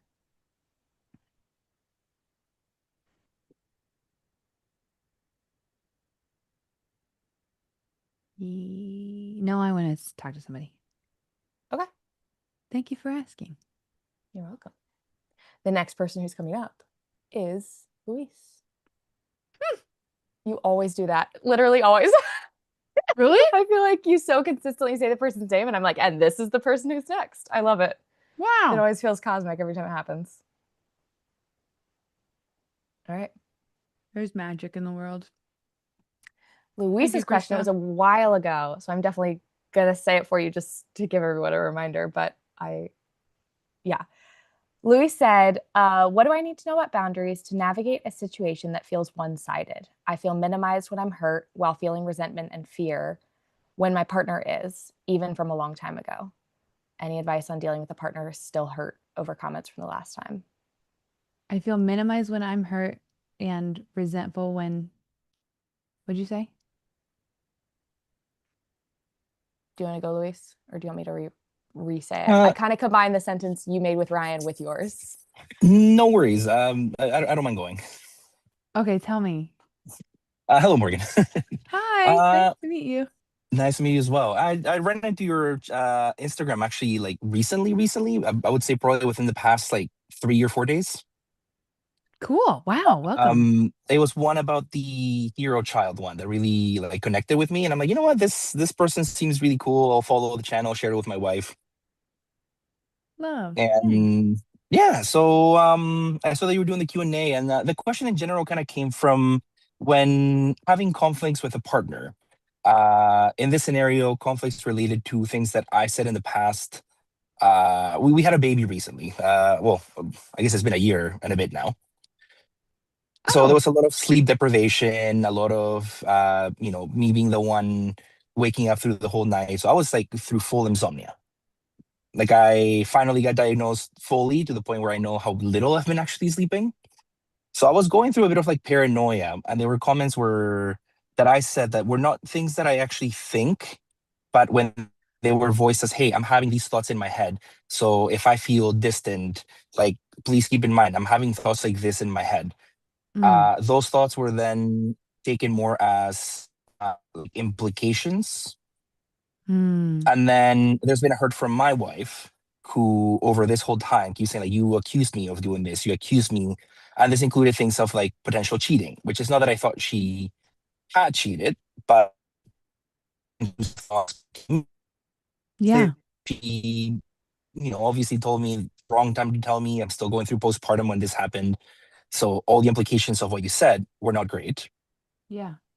And right now we're trying to kind of go through a bit of like I guess I'll call it a cleanup of not just saying, okay, we're fine now, we didn't deal with the problems, here's what happens. But I feel like in trying to clean up, I'm also trying to explain what happened leading to things. And I guess what I'm trying to battle here is the situation where I feel like I'm asked to be mindful of things that happened in the past that leads to current resentment, while also being told that the things that I feel resentment towards that may have led to the dark thoughts and whatever the case were in the past. And if they were not dealt with back then, it's not fair to keep bringing them up. So it's like that unbalance between being told the past still affects versus being told my past doesn't. So it kind of becomes a little complicated to navigate how we handle kind of hearing and being heard, I guess, balancing those two. Yeah, this is why I don't really care about story facts and details that much Hmm. when trying to get to a place where you see each other because they tend to actually distract. They're usually they're almost like a smoke screen over the thing you really need to be seen in, but you're afraid. And the thing you really need to be seen in is this fear or this feeling and cutting through all that. Because when I bring up when everyone okay in a session, if somebody brings up the past, but Hmm. also if I bring up the past, so all of us, when we bring up the past, what's actually happening is I have a feeling that seems disproportionately big. It seems wrong, and I'm pretty sure you are not going to think it's valid. I don't think you're going to see it and understand it. So I have to bring up the past to justify this feeling. But what I really want is for you to see the feeling and accept it. But because I brought up the past, now we're talking about the details about the past and what was really meant there. And so now I'm proving myself right. See, you don't validate my feeling. You don't think that I should feel this way. I knew it. And so I'll keep bringing up the past to prove that I deserve it. And you'll keep being like, but that's not the past. That's the thing. That's the cycle that we get caught in. Um, which is why all I want to do is tell you to come to the next repair lab. That's what I want you to do so bad. I want you and your wife to come to the next repair lab because we do this in real time, where we practice it and go, okay, cool. You want to start talking about the implications based on paranoia received poorly because of postpartum, which by the way just sucks. It's so hard because you're both so biologically messed up. Like you're exhausted. It's all you're at capacity. It's so hard, and you want to be in it with your partner, and you want to feel like partners. And when you end up feeling almost like enemies, it's so confusing and lonely. And I just want to take a moment to acknowledge that because that's an important Thank you. part of what's happening. Yeah. Um. Yeah, you're welcome. Thanks for talking about this. It's so relatable. Um, and the only way through it is really to get to go. Okay, what are we actually feeling? What's the fear really under here? And how do we reflect it to each other? So that's why I created the scene method because it makes it so simple. I would do this is a very practical answer. Is that what you want? Yeah, practical is better because hypothetical, unfortunately, leads to a lot of, well, this should have been the case and this should have happened. And it talks about things that could have, Okay. didn't. So what Okay, happens good. going forward? So I hope find this clip. Look, notice what time it is, and then find this time, and then you and your wife can do this together. So and then if you run into problems, come join our repair lab because it's really hard to do with somebody that you have a lot of baggage with at first, and then it becomes easy. So that's why we do it in a repair lab where we practice. Um, okay, so I do scene in reverse. Sarah Watson, one of the coaches that I am working with, figured this out, and I was like, oh, so obvious, so brilliant, love it. Obvious and like brilliant. Um, so the four questions of scene are: what am I scared of? What am I scared might be true? E, what am I embarrassed about in this situation? E, what did I come in expecting? What were my expectations? And did we agree on those? And N, what do I need to do to take care of myself in this relationship? If you flip them on their head and you just start like journal, each of you journal to the question, what need went unmet in that moment? Even if you're kind of petty, it'll still work. You're just right. I needed attention and time and for you to understand where I was coming from. And I needed for me to feel whatever your needs are. Then E, what did I expect? What did I expect of you in that moment and of me in that moment? Well, I came into it expecting, because we always have expectations. There's a negative connotation to that word, which is silly because we always have expectations. Humans are predicting creatures. Our brains are constantly predicting. What was I expecting of you and of me? I was expecting you to act like this, I was expecting you to say this. Sometimes we have negative expectations and then it's a self-fulfilling prophecy. Sometimes we have positive expectations and then we're very disappointed when they don't happen. What was I expecting? Then what was embarrassing about this to me? I'm embarrassed that I had those thoughts. I'm embarrassed that I felt that way. I'm embarrassed that I was in that position at all. And then S, this is the real core, most important question. And it's two questions, actually. One, what was I scared would happen? When this conflict happened in this moment, what was I scared would happen? And two, what was I scared it meant about me? I was scared it meant I was a bad man, a bad woman, a bad dad, a bad mom, dad, uh, whatever the actual fear is. And that's what you say to each other. You take turns and you do the mirror game and then you do reflective listening, which is we do it in a very specific way because this will mean nothing and it will not help at all if you don't know how to just accept the feeling instead of try to fix it or be like, well, you shouldn't feel that. Or why would you feel that? How do you actually reflectively listen and practice that? It sounds so easy because it's simple, but actually doing it is so hard because you've got baggage. So they say that thing that they've always said, and you're like, ah, why would you say that? Then you like spiral out again. So that's why we made the repair lab the way we made it. And then you do that. So try it is what I would say. The practical thing is come back to this, find that, do it. It's so powerful. And instead of coming at each other, you'll be inviting each other into your heart, which is really, really helpful. And if you run into any problems, then join us in the repair lab and we'll practice it together. That's the practical answer. No, amazing. Yeah, I've been trying to inquire. I think that's happening in May from what I was reading in the comments. Yes. The next repair lab. Yeah. We're going to launch it. I think we're launching we're doing a live event to help you figure out if it's a good fit for you or not on the May 11th. You're right. On the 11th. And then it starts on the 18th. Yeah, it starts on the 18th. What kind of? It starts on the 18th is you get a primer for all of the tools and you get prepped and then we start doing sessions. Yeah, I'll bring it up to my wife. I think I brought it up that something was coming up, and she said she's willing to look into it. Like she already does her own therapy, so she's very pro therapy, pro talking about stuff. So it's not that that's something she's against. Oh, beautiful. You sound like you're right there. It really, when you explain this and you explain how much you have talked to each other and how much you understand her perspective and your perspective, you just keep getting stuck. It really feels like you both have the want to. You just don't have the structure and the simple tools. So you probably have like a lot of insight. Like you were saying, hypothetical or theoretical is a lot of great. Now we have more shoulds.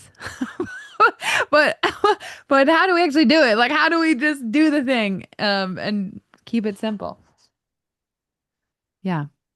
Yeah, I and hope you simple do sometimes it. is hard. But yeah, no, let's. I'll definitely look into it. So May 11th, I'll put it on my calendar to look out for it.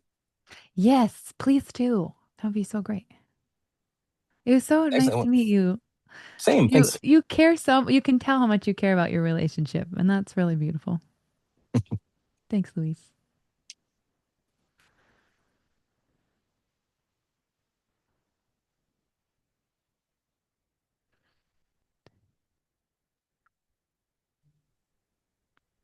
Hi, Josh. Is other Josh here too? Because I feel like your camera was on earlier and I saw you, but maybe he's gone. No, he's not here.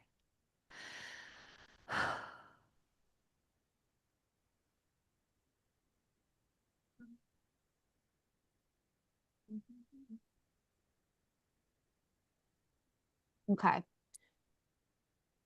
Wondering. I think I have to end after the next one.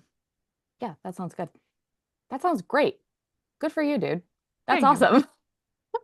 I love that.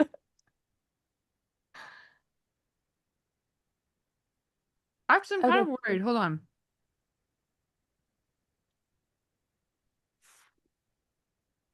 Luis, I realized I didn't, I like listened to you as if you were reading a question and not a human. And that makes me worried that if somebody else comes up and that's not cool. That's not how I like to interact with people. And then I started to realize, and I like got reeled back. But I don't now I'm nervous to bring somebody else up because I might have lost my capacity for emotional attunement today. And if somebody else comes up, I may end up actually hurting your feelings because I won't be connected. So thank you, Luis, for being so patient. But I just it took me a minute. I was already kind of thinking that I wanted to see if I could ask one question without a person coming up, and then maybe we're done after that. What do you think about that?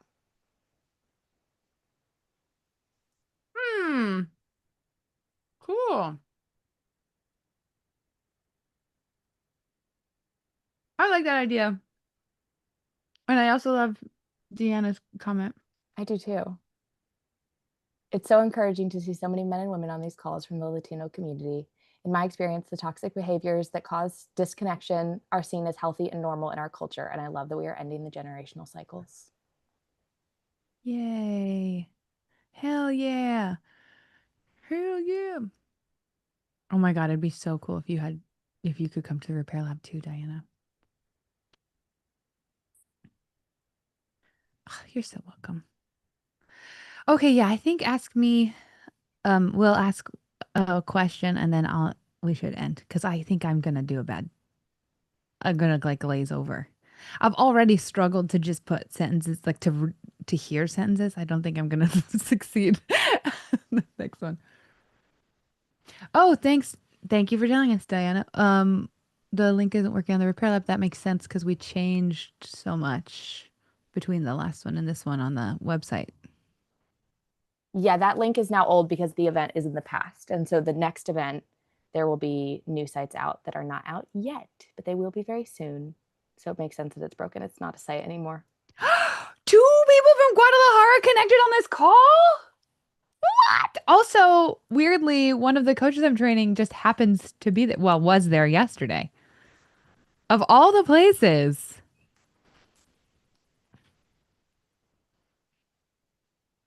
That's beautiful. Oh, this is so nice. Thanks, guys. Thank you for caring for me as a human and encouraging my boundaries. Thank you.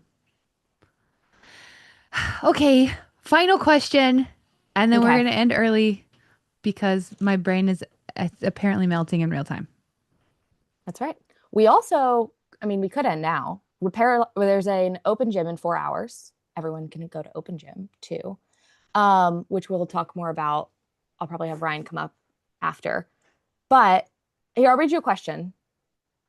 Let's see. Okay.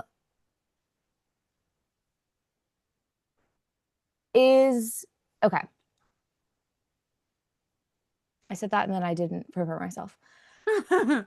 Is making sure your own needs are met instead of sacrificing them to meet others' needs a step to setting healthy boundaries? And also, can what I'm doing for other people reveal my own need? Is a need to provide for others or protect others a thing? Mainly, Go ahead, sorry. I was going to basically restate it just in case. Do that. I Okay. was about to reflect. Is making sure your own needs are met instead of sacrificing them to meet others' needs a step to setting healthy boundaries? Yes. And can what I'm doing for other people reveal my own needs? Yes. / is a need to provide for others or protect others a thing? Yes. Yes to all three. We need each other and we need to be needed. You know what makes us feel better than giving gratitude? Receiving it. Actually letting it in. You know what makes us feel better than being helped? Helping. I mean, literally. I mean, like if you track hormonal release in your body, you get all the happy hormones, all the safety hormones when you let that in, which means it's also more vulnerable and scarier to be helped. to receive gratitude than to need someone else. But those are incredibly fulfilling things to receive if you can receive them. I think I just said it the reverse.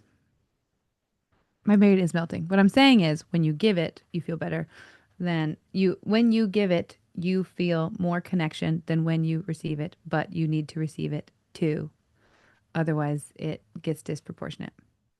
So it is a real need. But it's safer and it's more vulnerable to receive it. So we don't let ourselves do that. And then we break the circle, the necessary circle. And so then we start to resent when we give instead of feel good when we give. I hope that you just ignored the thing I said before because I got brain melty. But the thing I just said is right. I scrambled the things, but the second time was right. I think I need to stop. That's perfect. I'm going to pull Ryan up because the next thing that everyone can go do is go to Open Gym. Oh no, I have to write a paper. You need to take a nap first. The next thing you have to do is take a nap and then you can write a paper. I can't. Yeah, it's going to be all gibberish. We can body double. We can do something. We'll figure it out.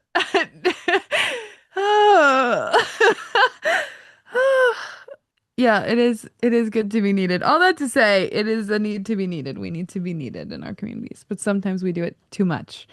And we just get stuck in a position where we're only needed and we never need, and then we feel resentful and drained. That answers it enough. Okay. That was good. That was good. Oh, thank God. Did it make sense? I truly have no idea what I'm saying. I'm not. There's no way I'm watching this back. I'm gonna be way too embarrassed. This is one of those episodes that I won't even look at the clips that that you guys pull. Ugh. It's so relatable. Like the way that you're feeling is it's so human. It's so deeply, I mean, it's like inescapably human. You can't even cover up the humanness. And I think it's important. Thanks. You know what's funny is that I used to be so good at pretending to be happy that my mom, who's like really hypervigilant and usually is attuned, couldn't tell, and then she would just always be nervous and be like, "Are you performing?" But then I decided not to do that anymore. Way back 10 years ago, roughly. And 8 years ago. And then I was so aggressive because I'm such a like when I'm going to do it, I do it, that I like completely lost the skill. And now you're like, it's so, just the comment of it's really nice that you're being so human. I've lost the skill of pretending to be okay. I don't know if I really was as good as I think I was good at as it, because most people aren't that good at it, even when they say that they're good at that. I think I was just good at hiding when I didn't feel good. And so then people thought, oh, or my mom in this example thought, oh, so you are really good at hiding it or pretending. And I was, no, I'm really good at hiding me when I don't feel good, not good at hiding the bad feeling. I bet that's way more accurate because that's definitely what I did. So you're not, and I think that's true for most people. You're actually not good at hiding your feelings. People can pick them up from you. They just don't know what exactly they're picking up or what's going on. But we are pretty good at hiding ourselves when we feel bad. And that's the whole point of today. Not hiding just because you feel bad, but showing up and having community and feeling bad together. Pineapple? Yeah, that was good. Thank God you come to these things. I don't, because I don't know what I said. I generally don't remember whatever I just said, but that whatever I said, I have no idea. It left as it came out of my mouth. It was done. It was gone. It was no longer mine. Oh, for those of you who don't know, when we have are you focus. When we have said when I say something or somebody says something that we're like, oh, I want to remember that. In meetings, I started this thing where I would just say pineapple and then I would control command F search for the word pineapple and then I'd highlight the part before it and then I put it into a document and be like, oh, I got to remember that. Or I need to watch that clip again. So if we need to watch it again, we say pineapple. So you could just search the transcript and you can skip to that part. That's why we say it. Um, I don't mind just hanging out for just a couple minutes. Artemisia, are you in academia right now? I would like to hear about it. So that's why we say pineapple. And that's why in the chat you'll see people say pineapple. Although it doesn't really matter in the chat. You got to say it in audio. So if I read it, then I'll say it. Oranges. Yes, Booker, but oranges aren't as funny because pineapple has funny meanings in different communities. Unless oranges has a meaning that I don't know too. We could also be talking about the color orange and then it gets confusing, but we're never talking about pineapples. There's a That's reason part of the people use reason. that. That's right. Yeah. Oh, Jay just got it. Ugh, Artemisia, you're right. I have a vision of I'm just telling you guys everything today. I have a bone to pick with how we train therapists. I don't think it sets therapists up for success. And I want to change how we train therapists. So I have to go through because I'm a relationship coach and now I'm getting the therapist license. So but the reason for that is one, I'm going to be training therapists in the scene method. And two, at some point, I would like to change the legality, legislation, academic licensing process of becoming a therapist because it's stupid and illogical. Back to my first conversation today with Jay. Did I just confuse two people's names? The first person was your name was Jay. Yeah, thank you. Yes, same person. Okay, pink shirt. The um anyway, jeez Louise. It does not make sense to me and it is illogical to me that the majority of the therapist's training is academia. So let's read this and then write something and read this and write something and read this and write something. But the majority of the work you do, vast majority of the work you do, is attuned to somebody, notice what they're feeling, be able to hold it, hear them, reflect back. Don't fix them yet. Don't fix them at all. Instead, really see them and then give them the tools that they need at the time that they need them. And it's so much experience and person to person. And therapist training isn't that. And then you do practicum, which has most therapists don't get directly observed by someone else doing it. So it doesn't, I'm like, what? What? I don't understand. It would be like teaching a trainer in the gym how to be a trainer, but you never like, they don't go to the gym. And then when they finally do, no one watches them.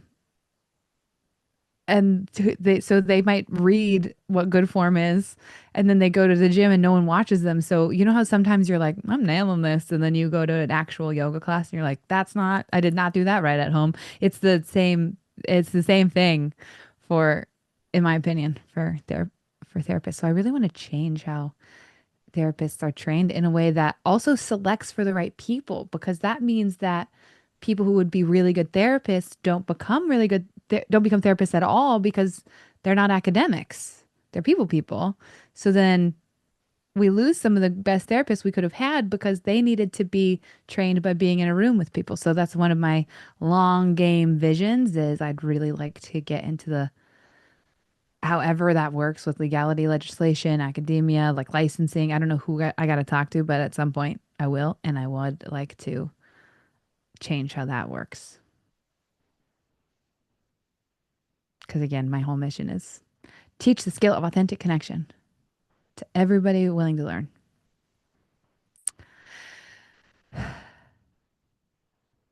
Thanks, guys.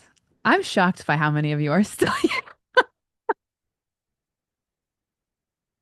But I'm glad. I'm really grateful. Thank you.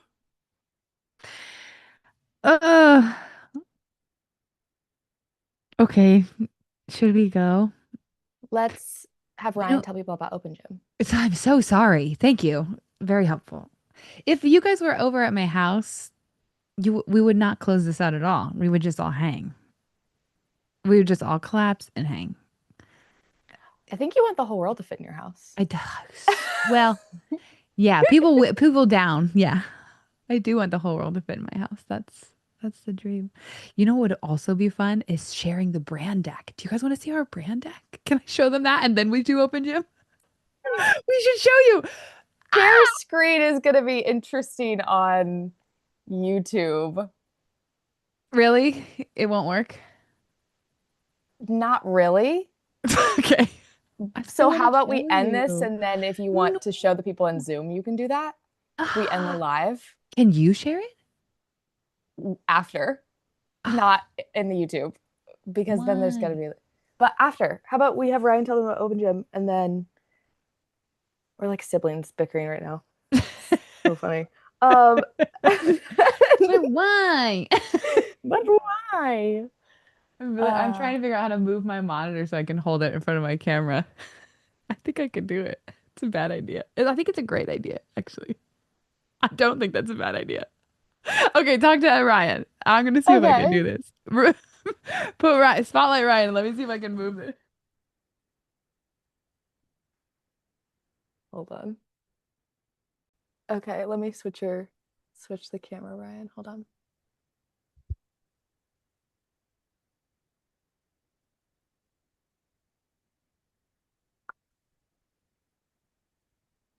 This needs to go here. Here we go. All right. Tell the people. Tell the people. Open Gym is our gym, basically. Any skill that you need to practice takes a place to practice it. You wouldn't walk into a gym and try to deadlift 500 pounds, even if you were strong enough, because if you don't have the form and the build-up, you could really hurt yourself. It's the same idea here with these skills. It's the same idea with learning how to feel your triggers, how to take a pause, how to reflect, how to speak, how to be vulnerable. Practicing these skills in front of live people. And the thing I like to tell everybody is when the stakes are really high, that's a hard time to practice a new skill. So we like to throw the stakes on the floor. We call it ground beef, and that's what we're going to do at Open Gym. And I just want to give a very quick shout out to so many of the people I see that come all the time. Heather and Arthur and Christian and Ellie and Krista, Holly, so many of you in here. We show up, it's 90 minutes, and we work through a couple of different things. Today's is what we've been calling mirror mirror, though I haven't heard Morgan say trigger. What did you say? Trigger trial? I loved that. I loved that. So today we're practicing how to have a conversation, start a conversation, leave a conversation while triggers are present. That's what we'll be doing today at 4 p.m. PST. It's roughly 4 hours from now. I hope you all come. If you have any questions, Ryan I'm happy. Also is gentle and warm and funny and kind and introspective and absolutely incredible. He is safe and fun and easy to be around and easy to love. And it is a phenomenal space. It's absolutely incredible. And there's nobody else who is meant to run it and set it up and do all the things. It's beautiful. That was so sweet. Thank you, Eddie. Yeah, I appreciate you very much. And I am so glad Arthur, that you're here. mirror, mirror, it's like leg day for the heart. Yes, yes, it is. Yes, it is. And if you decide to come to Open Gym today and you're not sure how you're feeling, like there's going to be a space where you don't have to jump in. Mirror, mirror it's not that hard. Like anybody can do it. But the fact that like I'm coming into a new space, there are people here who know what they're doing, the nerves, the fear, the what if I do it wrong, all of that is safe and completely acceptable. In Open Gym, we've got you. Whatever you're worried about, bring it. We'll work with it. Oh, And the link is The link is coming into the chat right now. The link is scenemethod.com/opengym, which does work now. Oh, So we perfect. can Then publicly tell that to the YouTube people, but you're good in the chat. okay, good enough. scenemethod.com/opengym, which was your vision, Ryan. It was. I took Morgan's 8-week course half a year ago, a year ago, somewhere in The there. first, yeah, one of the first versions of the repair Yeah. lab. And what I noticed going through that is I felt like I really needed a place to practice outside of my relationships because I cared so much and there was so much history there. I really needed a place to practice these skills in a low stakes environment with real people so my nervous system could really feel what that felt like. And that didn't really exist. And I never saw that anywhere else. And I asked Morgan, I was like, can I do this? And she said yes. And now I work here and it's absolutely incredible. Yeah, it is incredible. It is incredible. I second everything Addie said. It's very true. He's gifted. You guys gotta go just to experience being led by Ryan. It's the best. I did in fact try to move my monitor and hold it, but I seem to have, first of all, it's much heavier than I expected. And secondly, this is as far as it goes, but my arm is shaking. And so I think I should put it back down. It's not gonna work. But I did try. I want to show you.